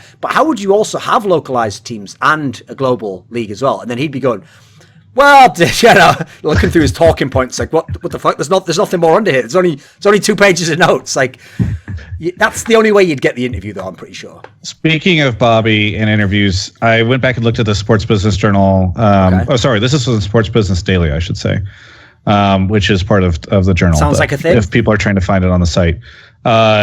So Bobby in the interview, right after saying the 28 franchises across the globe, he says, it's gone great. The announcement we're making is a validation of how much we have going here. And this is, again, part of the biggest problem, all right, is that you are now creating like the circular reasoning system where if you have people who are buying into your league, that validates the league. It must mean that it's a good league. So then you can get more people to buy into it, which will revalidate it. At no point in time are you talking about if this is actually like a product that the community wants or the fans want. And maybe it is, right? But or the way that you're implementing it, is that the good way? Like, no, actually just getting people to buy something is validation. It just drives me crazy. Are you implying that the Overwatch League is Yeezys? Yes. And by the way, if Kanye wears them, they must be sick. Come on, mate. Yeah, that's been a huge success. So maybe that's how this works, is that they go to the fans and they say, hey, fans, listen, you've been skeptical of this. I know you say that like Overwatch is fun to play, but maybe not always fun to watch. But 7 people dropped millions and millions and millions of dollars buying into this. So it's got to be good. Look how much they're spending. This is going to be a great league. Harsha, as someone who doesn't have any official ties to anything that's involved with the Overwatch League, your lack of success, your inability to convert your talents into monetary value and establish relationship make you perfect for this question. I love that you're doing that. I hope you remain the only true starving artist in this industry, because that way I'll always know your intentions are pure. So coming from that position, the madman raving in the park, as it were, who can say anything he wants and never have to worry about being arrested because no one actually cares, right? So as the one person who can say that, Harsha, I want to ask you this. No one to this day still knows how someone makes a lineup of 5-6 players, rather, that go into an Overwatch game in the Overwatch League. No one, yes, it's now been implied there won't be a draft, and it's now been implied that, you will have a GM who maybe can create the team for you. What do you think about the fact that if it's only a few months away, people will have to go one of these two routes? Either they buy an existing lineup that exists right now and that plays in the first game of the Overwatch League, or they will create an Overwatch League team, which, by the way, if you come from a traditional sports team, you might even think that's the way it has to be. You might think, well, why would I buy an existing team? Surely I'll buy the best player for this position and this, What do you think about that whole aspect? Because that seems like another area where you can't have both. Or at least if you do, one of them's going to win out. One of those approaches is going to fail massively, one's going to succeed massively. And I don't know which one it is. I also don't know which it would be, but I do think both are actually going to happen. Especially, I don't know if Noah's telling the full truth, but I know he said he wanted to mostly keep the roster similar to what he has when he goes into Overwatch League. Whereas speaking to sports people, wait a minute. Did he actually? How did he imply that? Do you know what the wording was when he said that? So he said, don't expect any big roster changes. Oh, my God. That changes everything, dude, because if his Immortals team, as it stands right now, plays in the Overwatch League and they have fucking Lunatic High and Envy, they will get shit on. So he obviously only wants to succeed with fans then, because that's either a lie or he just hasn't, he doesn't have to make the decision now, so technically it's true, But there's surely no way you would buy a spot for $20 million, get it in LA, and then not sign a better team when, in theory, if you have that money, you could get the best team. But to be fair, the team is mostly young players, and I know he's been. I think even on the show with you, he's been someone that was very vocal about wanting younger people. So the other thing to put in there is that there's literally only another 5 teams in the world that are currently look like they're better than Immortals as well. Yeah, the roster changes they've made to that team have actually made them look like a legitimate top contender. They're on the level where they could start competing with Envious, and they already have competed with Rogue and took them to a really crazy series. So this isn't like he's purely building them up for fan engagement, though I'm sure because of the way that he words a lot of his interviews, that is a strong approach that he likes to go with. But they are they wouldn't be at the bottom of the Overwatch League even if it was literally 1 to 8 or 1 to 7 teams that were in there. They'd be somewhere around the middle, I think. No, but if you're going to do what he did, which is essentially put in the biggest buy-in of all and or go all in on it, then you wouldn't want to have a team that might be the 3rd or 4th best team. That is the silly thing. You say that, but I don't. Noah has always said, even with his league team, that success in the game is really important, but it's not the only important thing. I actually feel like Noah's the type of guy that would rather have the 2nd or 3rd best team in the world, but the most popular team than the best team in the world, but people don't like them as much.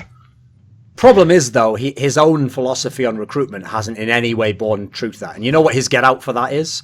Well, if the rules in the league aren't that, it's region locked and I can't do it, then I will do with that. So, for example, in CSGO, he has a fully Brazilian team.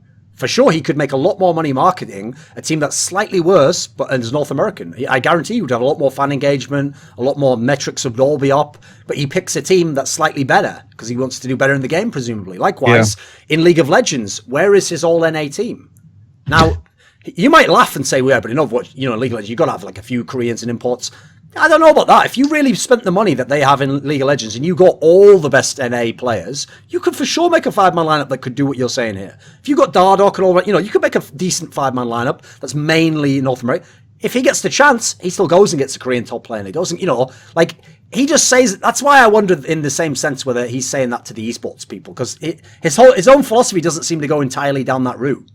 But isn't that because he has the freedom of franchising that he can make whatever he wants now? You know, in like CSGO, presumably he still wants to have the success to be able to like have chances to get into majors and get the whatever success in that sense. In Overwatch League, he can do whatever he wants because he has this spot locked in.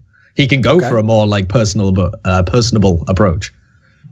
Isn't that kind of interesting in itself, though? That one of the people who, in theory, is the most smart of all the people getting involved with Overwatch League isn't going into it going, right, well, I'm just going to get the best team. Well, that's the other thing. What is the Overwatch League then in that scenario? Because in theory, right, here's the thing. A lot of people might not know this, okay? But a lot of sports franchises, even in America where you can make money doing it and run it as a business, it's not like Europe where you have to kind of be a billionaire's plaything to have a football team because that's kind of the point. Even so, a lot of those franchises in America in traditional sports do kind of have the same mentality as the billionaire guy who buys a Premier League team, which is I want to win. Like some of them are like, I'll even pay like mad tax over the top of my NBA cap just to try and win the league. You know, I will literally try and do whatever it takes to be number one. And a lot of them are almost like winning is more important than the business side, because the business side's already figured out anyway. You're already going to kind of get that aspect as it is. It's a league, you get your cut of the share, etc. So I find it weird that people who are in theory at the top in esports would be so cynical in that respect.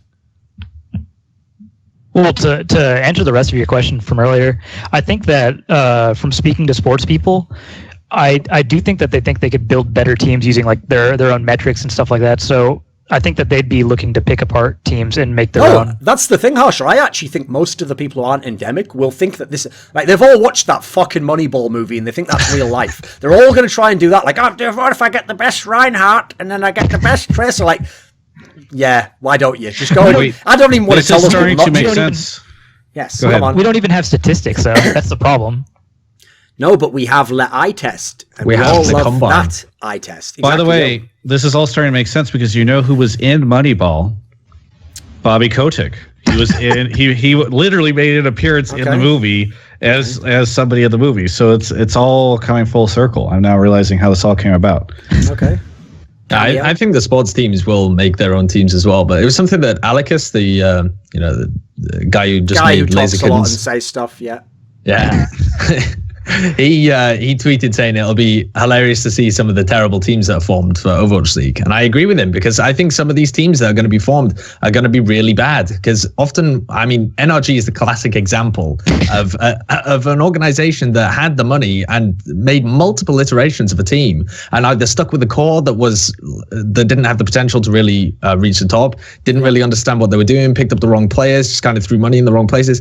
I think that is much more likely outcome than a team like kind of like Immortals, but Immortals have also been around for so long that they are building on a core that they know is pretty decent. They already had results with them ages ago, and when they started, they actually did just pick up an upcoming team. They didn't just go in and try and build like rosters out of pieces. So I think that's going to be a fairly disastrous approach, actually.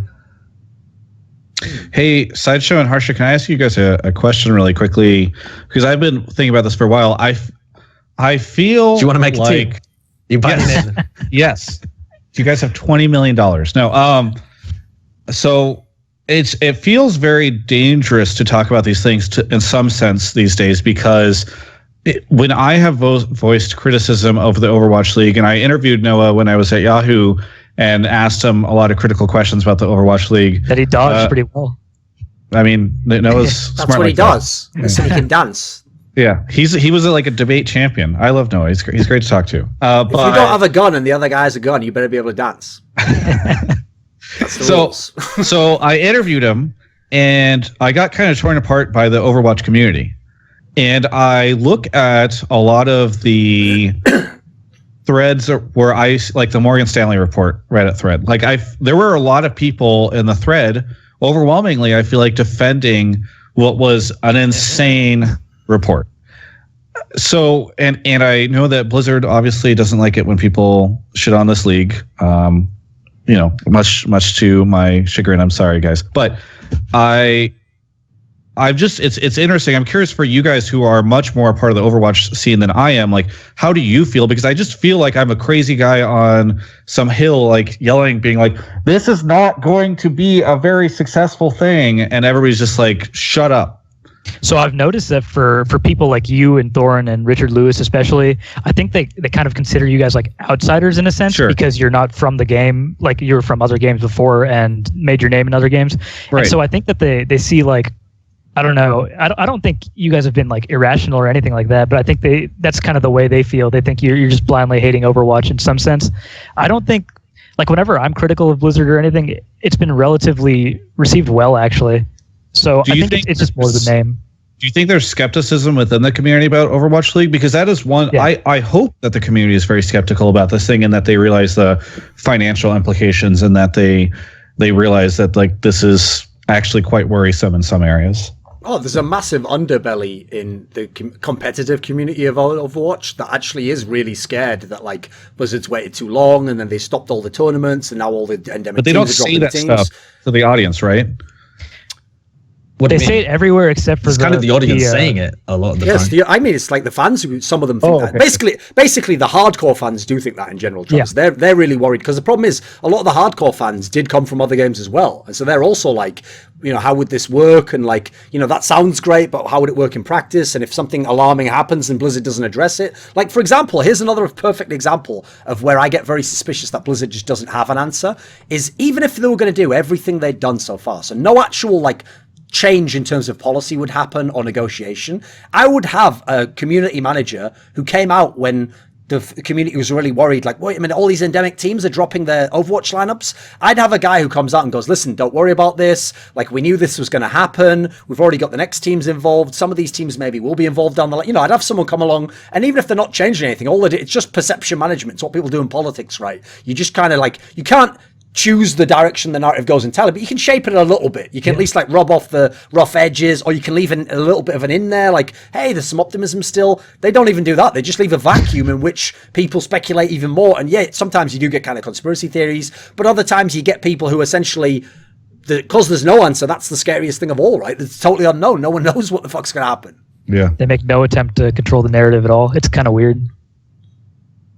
Like, they haven't even attempted at all. And that, like, the thing that's weird about it as well is, right, it's one thing when Valve doesn't talk to the community in their games, because Valve's whole approach is that we don't run the community. Like, you can have tournaments totally without us. We're not trying to make a massive league in our games and sell them to a league. But Blizzard's trying to do, like, both at the same time, which is, like, we're trying to do all the aspects and be in control of everything, but then we're not doing any of the community part that would connect to that. And again, to me, the community part actually helps you, because all you're doing with the community part is just making the people who like your game the most less worried. It doesn't really change what the investor guy thinks. He's never going to read the Reddit thread where you made some, you know, liaison manager said, oh, don't worry about this. He's never going to read that thread anyway, you know.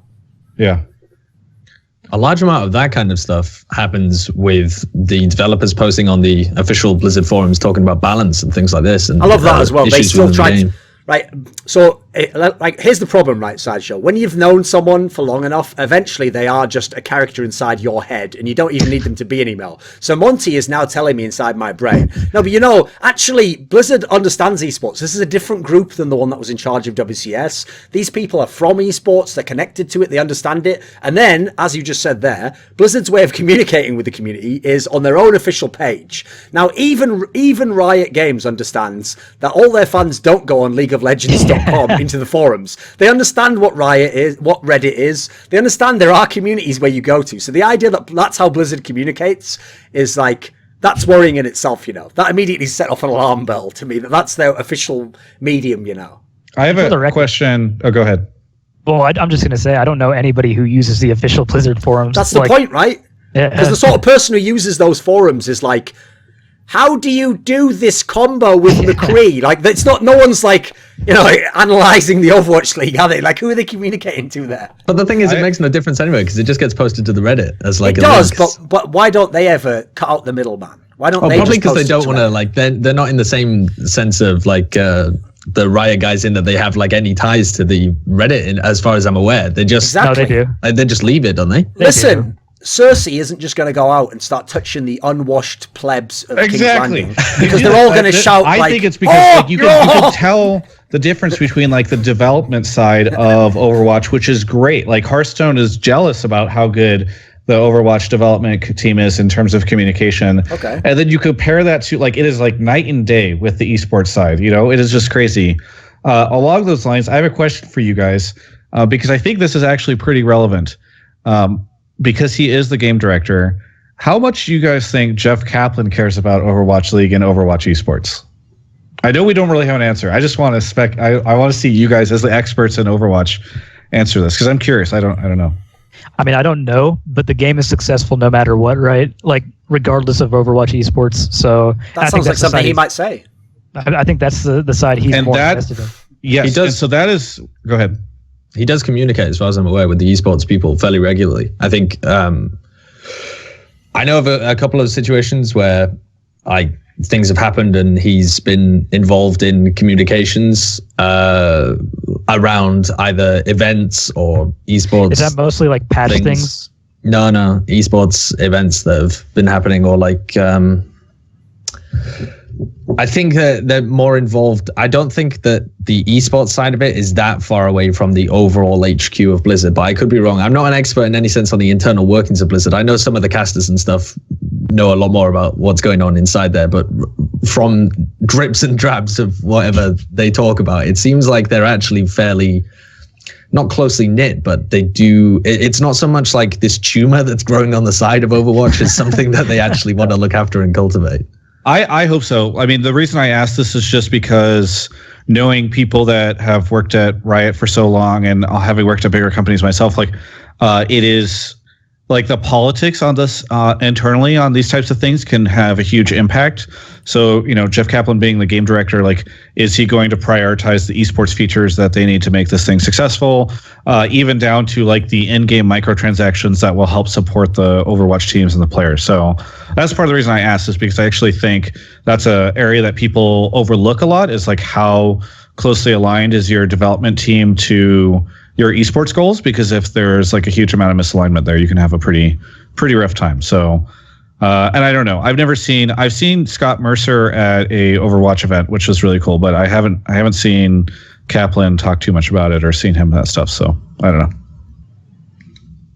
The problem is though, like that's like a more broad topic than like hardcore esports fans would care about. Like hardcore esports fans care about whether they like balance the champions, the heroes, whether the maps make sense, whether the format makes sense. And unfortunately, in that respect, I actually feel like there's a massive gulf between where Jeff Kaplan exists and where esports exists.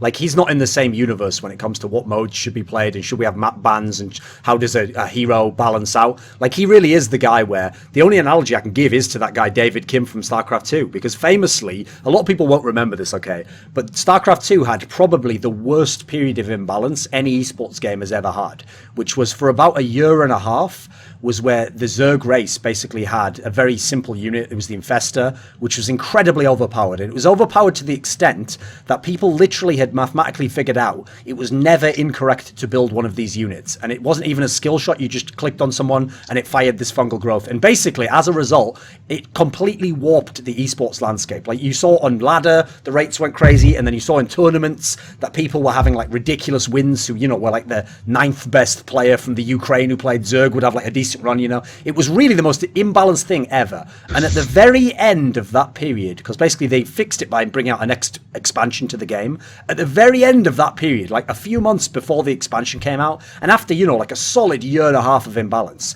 David Kim did an interview in which he said that there had so far not been any numbers to suggest that this Infestor was like overpowered, basically, because all he looked at was ladder, like, like silver players and gold players, and, the majority of the player base. Like, by the way, the majority of the people who play the game, obviously not pro players.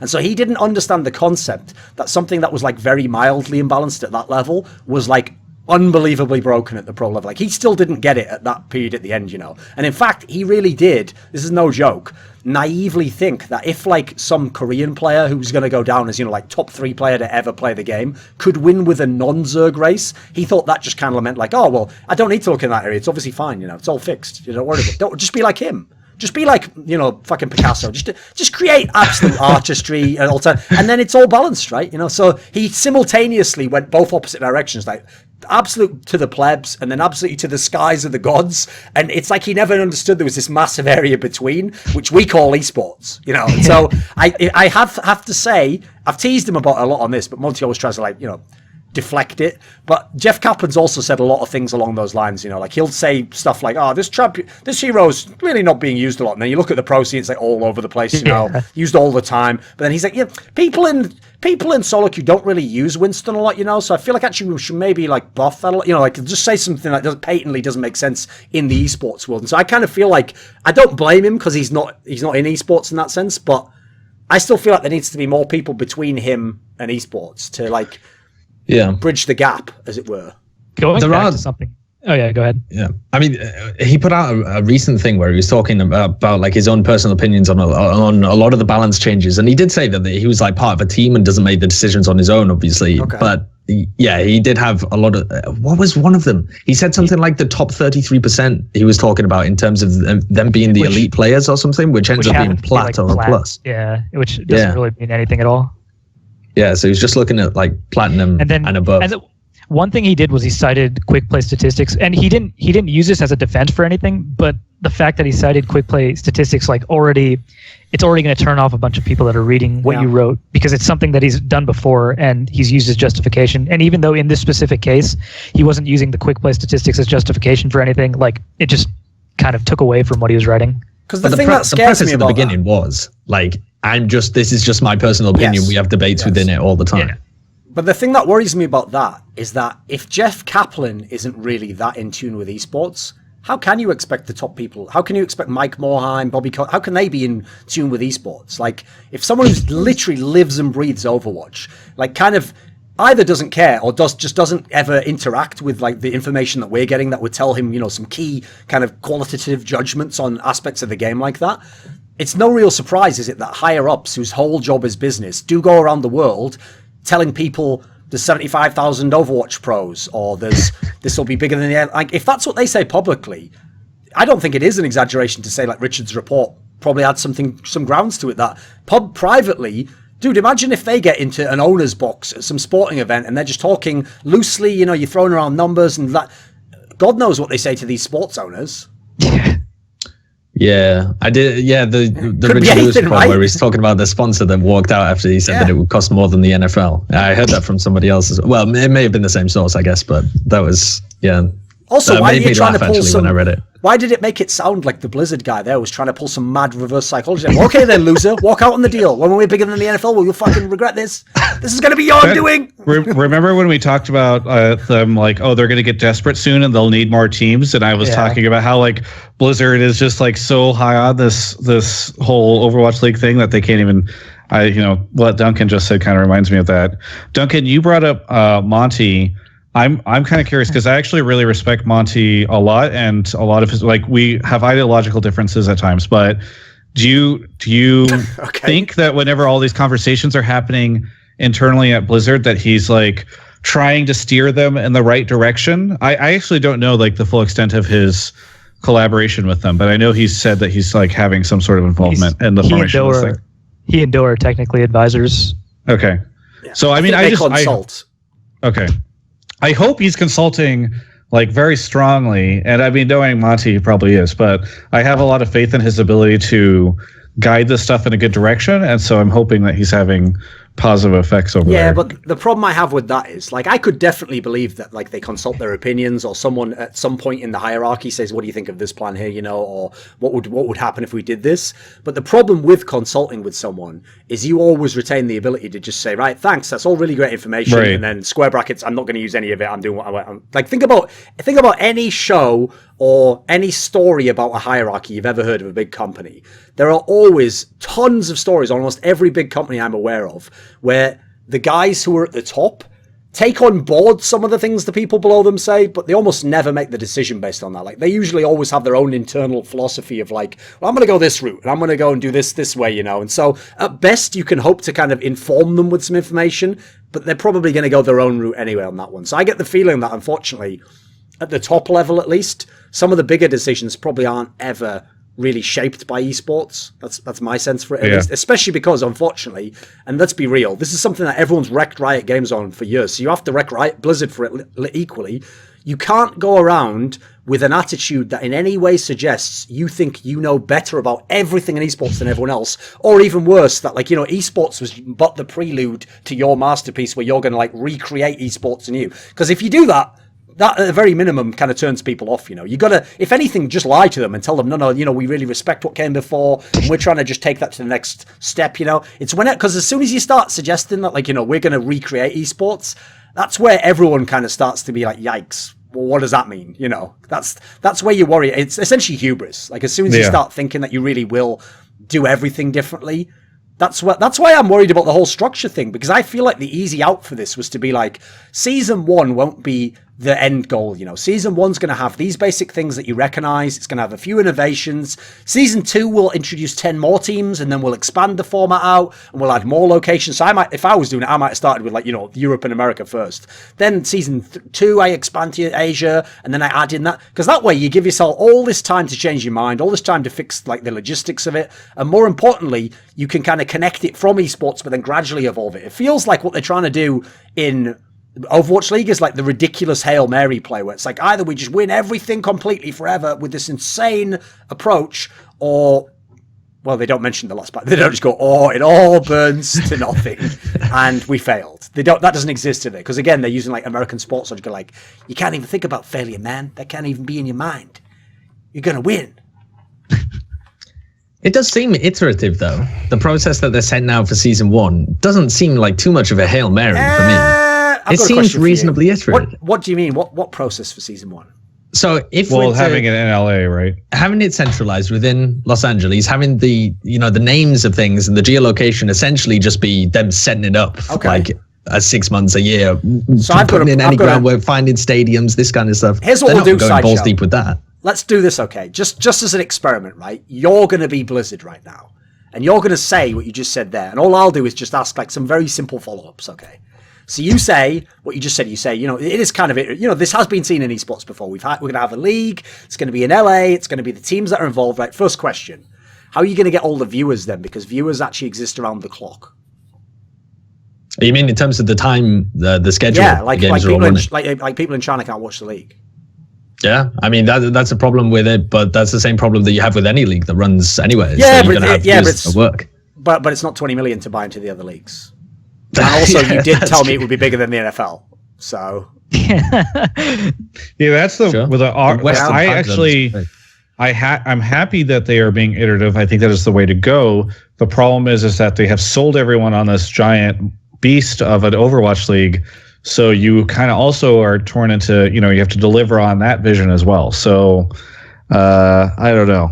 It's tough. Like my number one skepticism about the concept of geolocation is this. So I can think of 2 big examples where esports legitimately had live fan bases that came every week. So it's the LCS and it's all of the Korean leagues in StarCraft and League of Legends. And Overwatch, by the way. These are tournaments where they had them in one location and fans came every week. And I can tell you from going to those events, they were never like so many people needed to go every week that like, oh God, we've got to expand the stadium and we've got to make it more. You know what? Let's start charging 3 times. They've never gotten to that level. Doesn't matter how many, like if you want to do NALCS, there's never going to be 5,000 people go each week. They've got all of LA, all of California. In theory, people could travel in, go to that. Doesn't happen. In StarCraft, by the way, and all the Korean games are the killer. Because in Korea, they have unreasonable numbers for such a small country of people who want to play the game, want to watch the game. You go to the every week event, it's like 500 people max, if some of them are standing. If they're all sat, maybe 300, let's say. Have you ever seen it? It's just a bunch of deck chairs, isn't it? It's like a bunch of those chairs that you'd put out if you were having like someone's graduation. It's not even as much as a graduation at like Yale or something. That's the weekly amount. So the idea that you're going to go from that in the most popular cities with all the factors going for you and huge esports games with millions of people who watch it, and you can convert that into like 300 people, you're going to go from that to like, well, give me a few years and I'll have 5,000 in every city. What? Well, yeah, I looked up some of the numbers. What's that scale? Because they said in this announcement that they were planning, each of the cities were planning to get oh no, they didn't say each. It was like they talked to one of the owners. Can't remember who it was, and they said that they were planning over the next season or the next couple of seasons, whenever they get to the home and away games, to find stadiums that they can play in between 3,000 and 6,000 seater stadiums. And so I just thought to myself, like, what are some of the capacities of the stadiums that have housed Overwatch events so far? And the OGN stadium apparently has capacity of 800 in the main stadium, the place where they sit. No, and a lot of the time it's not actually sold out. So maybe they have, say, 500 for a game. Yes. Sometimes when like Lunatic High play or when they have like a big semi-final match, it is sold out, and they presumably have like 800 people there. Yes. And then for the finals, they played it in a stadium of capacity 4,000, which ended up being, I think, reasonably sold out in the main Huajing Stadium. But you're not going to get viewers like that every week. That was for the big final. That was for a massive final. So. I mean, even if they're going for the smaller size of the stadiums, like 3,000, the idea that you would get even 1,000 in Overwatch cities that aren't as big as Seoul hasn't even started yet, guys. Overwatch League will solve these problems. It is going to be the best esports league ever. Why are you? Yeah, of course people aren't going to these arenas and these stadiums yet because Overwatch League hasn't started. All right, like basically Sideshow. Here's what happens with that scenario, right? It's not really fair to say it's iterative if you have to like basically make a radical quantum leap in technology to make something happen. Like if you say to me, well, we've already been to the moon, so if you want to go to Jupiter, and I go, well, I mean, how would that happen logistically? Like that's you go, we'll just invent a fucking warp drive. All right, maybe we'll stop arguing. How do you know I won't invent a warp drive next year? Maybe I'll do it, right? Like I get what you mean. In a sense, it works, but like you're absolutely right. By the way, I've been to a bunch of the finals for Korean esports.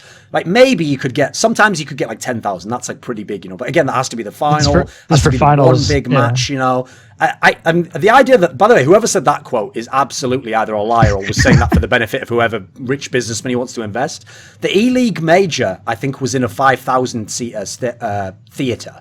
And they did that purposely, by the way, cynically, so that they wouldn't have to worry about not filling it. Like, they didn't want to go for the 20,000 seater in case, you get 10,000, because bizarrely, that is how perception works, right? 5,000 that's full to the rafters looks sick compared to 10,000, which is twice as many in half the space. That looks shit, it just does, unfortunately. And so that's an example of how, even in like the world championship of a big esport, they're having to fuck around with the perception aspect of like, well, we can't, it's not a real sport, obviously, is it? So what can we do to make it look like a real sport? And famously, by the way, the Korean one's the worst because they have the most cynical camera angle you will ever see. The GSL one was the best. GSL studio used to literally have like 50 people in it, but they picked an angle where, no joke, it looks like you're looking into like, like 2,000 people and they've just got one angle. It's like, well, no, that's the only angle that exists, because if it was 2,000 people, I'd have to rotate the camera, right? And it'd have that angle times 4. No, that just was the angle. Like, if anyone had ever knocked the camera, it would be like the fucking Wizard of Oz, like, pay no attention to the men in the background. Like, it'd be the end. It'd be over. This was Jeff Wilpon that had that quote as well about finding 3,000 to 6,000 seater stadiums. And I've just looked up the context. He's talking about it as like both of the new people that have invested in Miller as well. And I mean, correct me if I'm wrong, Travis, but like the last time I went to LCS, it was like, I think 200 people at most, and they had like this folding metal chairs, and that's like the biggest esport. Yeah, when it was like they have a hard time filling out like a couple hundred people. Yeah. Like they do Friday night matches, and they often put them in the smaller arena, which fits probably like 50 people.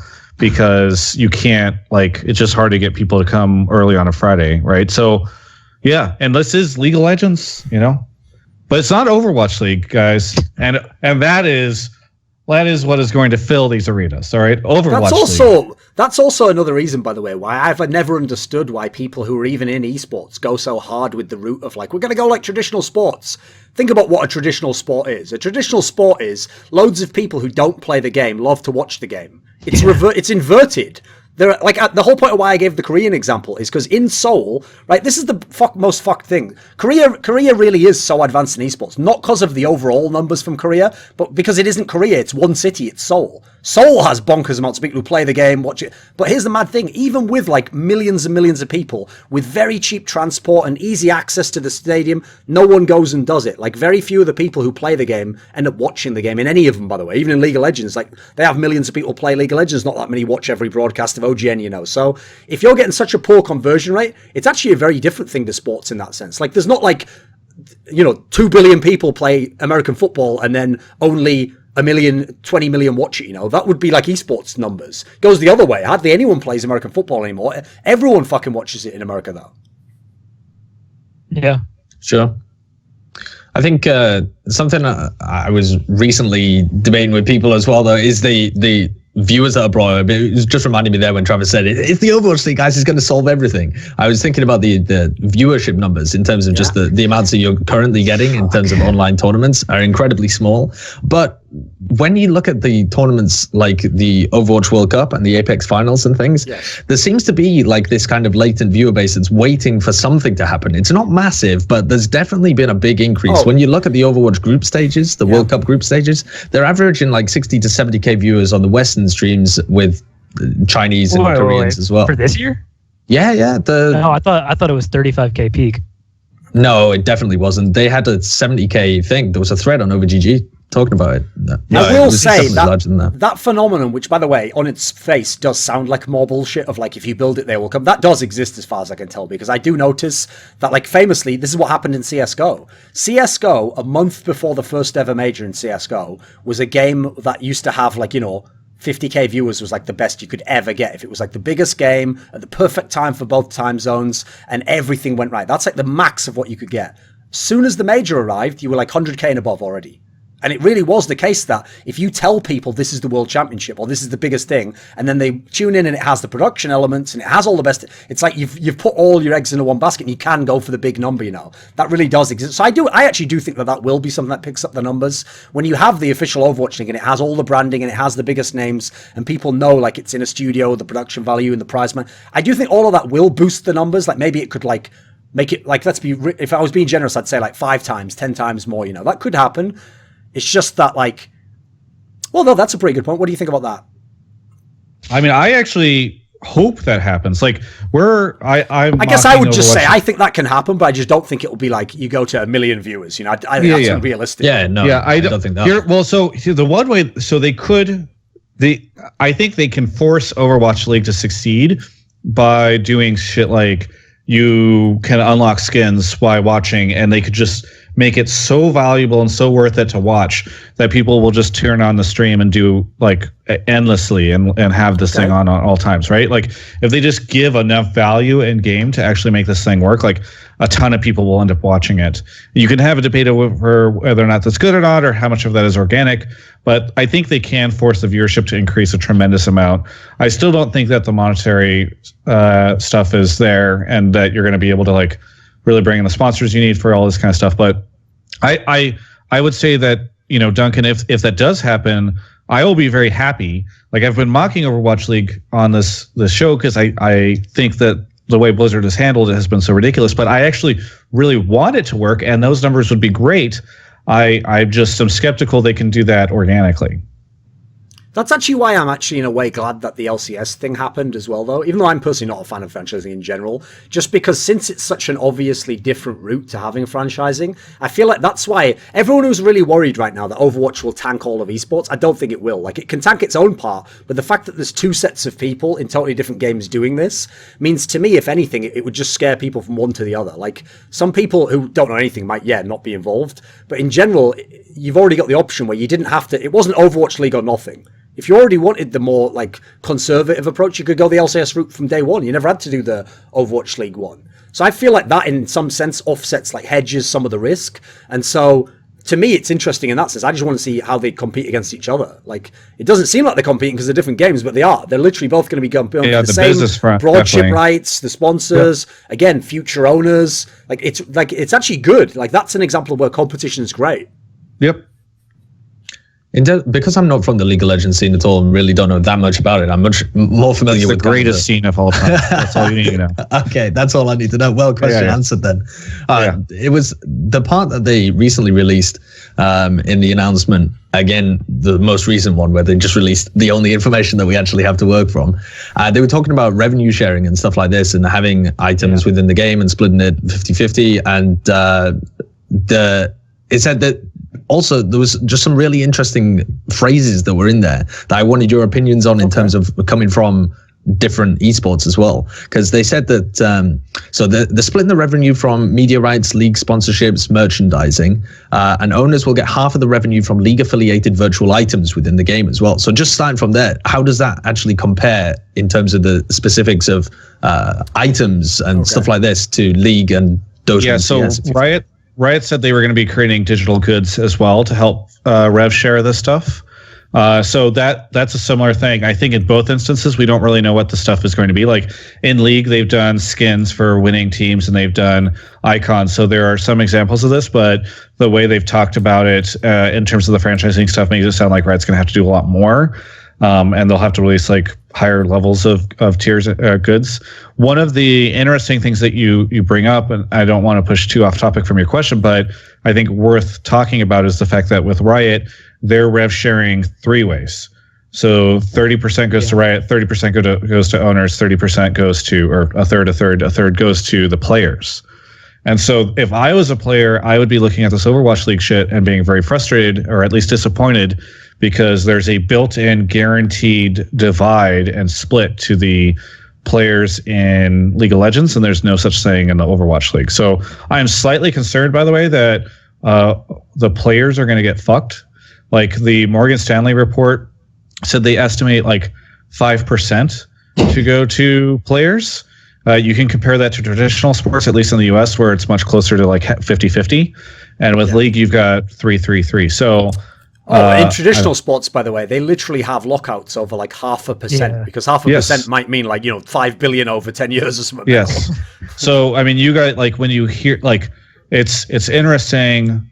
One thing that we have not heard in any of these announcements at any point in time or anything like that, at least that I have seen, and I'd happily be proven wrong if you guys have heard something else, is how this stuff is going to work for the players, right? No one knows on that one. That's one aspect. By the way, that's an aspect that ties into 2 points. One, that is one thing I will go ahead and say. Overwhelmingly, I think it's fantastic about Overwatch League, is that it has literally forced the hand of Riot to make their own league in many ways, have proper monetization and have franchising elements and have rev sharing, where before they never had to do that because there was no one else in town. Because here's the thing, right? Before, Riot only had to worry about the game League of Legends, whereas now what they have to worry about is Cloud9. They want in League of Legends, but if Cloud9 can do better with their money and their investment in another game, then you get Cloud9, but you get a more limited version and they'll go more heavily into the other game. So essentially, the good part about Overwatch League is stuff like this has forced Riot to have to start making money in the league a big priority, and they've had to really push that, and that's why you've got some of these factors coming through. Unfortunately, I do agree with you on that sense, which is that the one area that Riot has done a good job probably in that sense is that Riot essentially has preempted the need for a player union by sort of ensuring that you're going to get, like, not who can say what's fair, right? Because fair is about business negotiation, but they've a sense they're going to give you a baseline amount no matter what. The problem in all other games is that in other games, you're still forming the second tier of hierarchy. Like the first tier of hierarchy is the organizer, the person who runs the league, and they get the broadcast rights, etc. The second tier is, like, teams get big enough. You get a Cloud9, an Optic, a TSM, whoever else, and they say, right, well, I want some of those broadcasting rights because I've got a really big team. The problem is the third step, which takes the longest because the last one to come, is where a player goes, well, I'm Michael Jordan, so yeah, it's great that you have a team and you have a league, but I should get a share of the profits too, so now you've got to also deal with me. The problem is Riot essentially just preempted that. Like, they didn't have to do that for League of Legends, but they've decided to. Unfortunately, in no other esports game is that even a pressing matter, because none of the players are united. They have no leverage right now. At the moment, even if you were the Michael Jordan of Overwatch, if you came to your team and said, I better literally get like half of your rights for the league, then they'll say, well, fuck off. There's like 17 people I could get that are slightly worse than you that won't ask for any of that. So that doesn't exist, unfortunately, basically. Yeah. What else is in it? The only other thing that's in the paragraph it talks about the 5 amateur events that are allowed to run per year and they're allowed to profit Still, from no it. one knows what that means. I mean, some of us literally live and breathe esports. We don't know what the fuck that means. Well, it says that's amateur. Fine. That's well, all fine. It says amateur, so it almost definitely can't be some kind of like proper part of the off season. It's going to be some kind of fan building, I presume, because of the wording of the amateur. But the sentence before that says the league will also collect and redistribute local team revenues above an undisclosed amount, which presumably means even if you bought LA, if you manage to make fat stacks from it, then whatever you make above a set amount is going to be spread out. It goes into the pool. Yeah. Right, what I can tell you about that is that is essentially also a premise that underlies the LCS one. And the whole point of that essentially is that you are gambling if you're a team who buys in, that yes, you will have to, if you are the most successful team in the whole league, good for you, but not also good for you, good for everyone, because now that gets shared amongst everyone. But to you, it is worth it because you're buying in knowing that now the overall pie is so big from the money that can come in from the broadcast rights and the sponsorship that even if you have to redistribute it, ultimately your cut is still way bigger in terms of the actual monetary value than it would be if you existed in a world where you don't have to share it. And so it also forces like a cooperation between all the different owners, because now it's like rising tide lifts all boats kind of thing. And also, I will say on that one, that's the one area where I would be the least worried, because in theory, that's where actually the NDA stuff, there's no point speculating. In theory, Blizzard and Riot, etc., are literally telling these owners behind the doors, I've got this league, I've got this deal signed, and you will get this percentage of it, and here's one that I'm going to get next year. So actually, that's the one area where I'm not as worried. I know that that's why they've already got some people on board, because some people have seen some metrics behind the doors, and they were like, yeah, that makes sense, actually. I'll give this a shot, you know. That's probably the one area where I'm actually the most secure that they're going to get the deals, you know. But yeah, it's true. They are going to redistribute the revenue, basically. Yeah. Oh, I mean, it makes it seem kind of like when they were talking about the prices of everywhere and talking about the cost of all of the different cities and stuff like that. No, that's bizarre, right? It doesn't make as much difference. It is a bit weird that you buy a spot for 20 million, but then you still get the same share as the guy who bought it for 1 million. But presumably, if there are even any 1 million spots. Yeah, give it time. Give it time. Give it time. Listen, all I'm going to say is, in a way, like, I actually feel like whoever gets the last spot is a fucking legend and a baller and should have a documentary made about him, because I feel like he snuck in right at the very end and he probably got the most baller deal of all. And then at the end, my dream, obviously, in my cynical world, it's nothing like the real world, of course. At the end, he's thinking to himself, fuck, what a great deal I've got. Like, I got in for like, 800K and I got all the rest of the benefits that everyone else did. And then my joke is that at the end of the episode, all the rest of them are sitting around like, Noah Whitson's like, haha, idiot, he got the Milwaukee franchise. That's worth nothing. I'm in LA. And then notice I left it open-ended there. I didn't say in the end who was the idiot. Yeah. I just left it open-ended. They both thought the other was the idiot, and I don't pass judgment. No, never. No. So, right, is there anything left to say on this episode? I feel like we're coming to a natural close here. Do you have any final words, Harsha? Not really. I think we covered most of it. Does anyone need to say anything? Yeah, I just want to say I love Blizzard. Their esports are great. I really want Overwatch League to succeed, even though I'm very, very skeptical. Okay. And I mean no ill will to anybody who will take this very, very personally. Okay. I'm not sure those people get to the end of the episode. No, they don't. They don't. No, they don't. No. But later on, I get to say, "Did you watch it?" Because I said this thing at the end. Sideshow, do you have any parting words? Yeah, just that. I think the focus for me, or for anybody who's actually interested in like the top tier competitive Overwatch kind of stuff, again, will just be the focus on how they actually work the off season rather than Owl. Yeah. Everyone's talking about Owl at the moment. I'm much more bothered in a sense about how they run the off season, because I think that's going to be the most interesting part of it. Okay, just to offset what Travis said, I will say that if you are from Blizzard or anyone associated, I don't give a fuck if you think that this is too harsh or you think it's too critical or that I should not say this stuff. I'm going to just let you know ahead of time. I've never done this before. The script for how it works with me, okay, right? I'm going to give you, like, it's like getting into a relationship, What you actually learn over the years, Travis, is you can't improve all your bad habits and really improve as a human being and spiritually evolve. That's unrealistic. That happens in movies, right? What you can do is you can just learn how to tell the person, listen, that's just the way I am sometimes, like I'm trying to improve on it, and, here's some of my flaws I have, because you kind of set them up so they can deal with the problems, right? So I'm going to go ahead and tell Blizzard in advance how our relationship's going to be, right? Essentially, you might think to yourself, right, well, if Harsha makes a few comments that are a bit out of line, or Travis does, you could say to him, right, well, we could leverage him, we could kind of go, listen, didn't really like those things you said, could you kind of be a bit more political about it or something? That's because he's only doing it occasionally. I'm going to be doing this all the time, on the regular, and essentially, it's the other way round. What you need to do is be nice to me, and then every now and then, I might just not. That's the way it works. So essentially, the final message for you is, it's like that old classic saying, beatings will continue until morale improves. That's all I have to say. That's going to be the end of the episode. Hey, this is Huck. If you want to watch this top 3 asshole keep doing esports content, subscribe to Thorin's YouTube channel.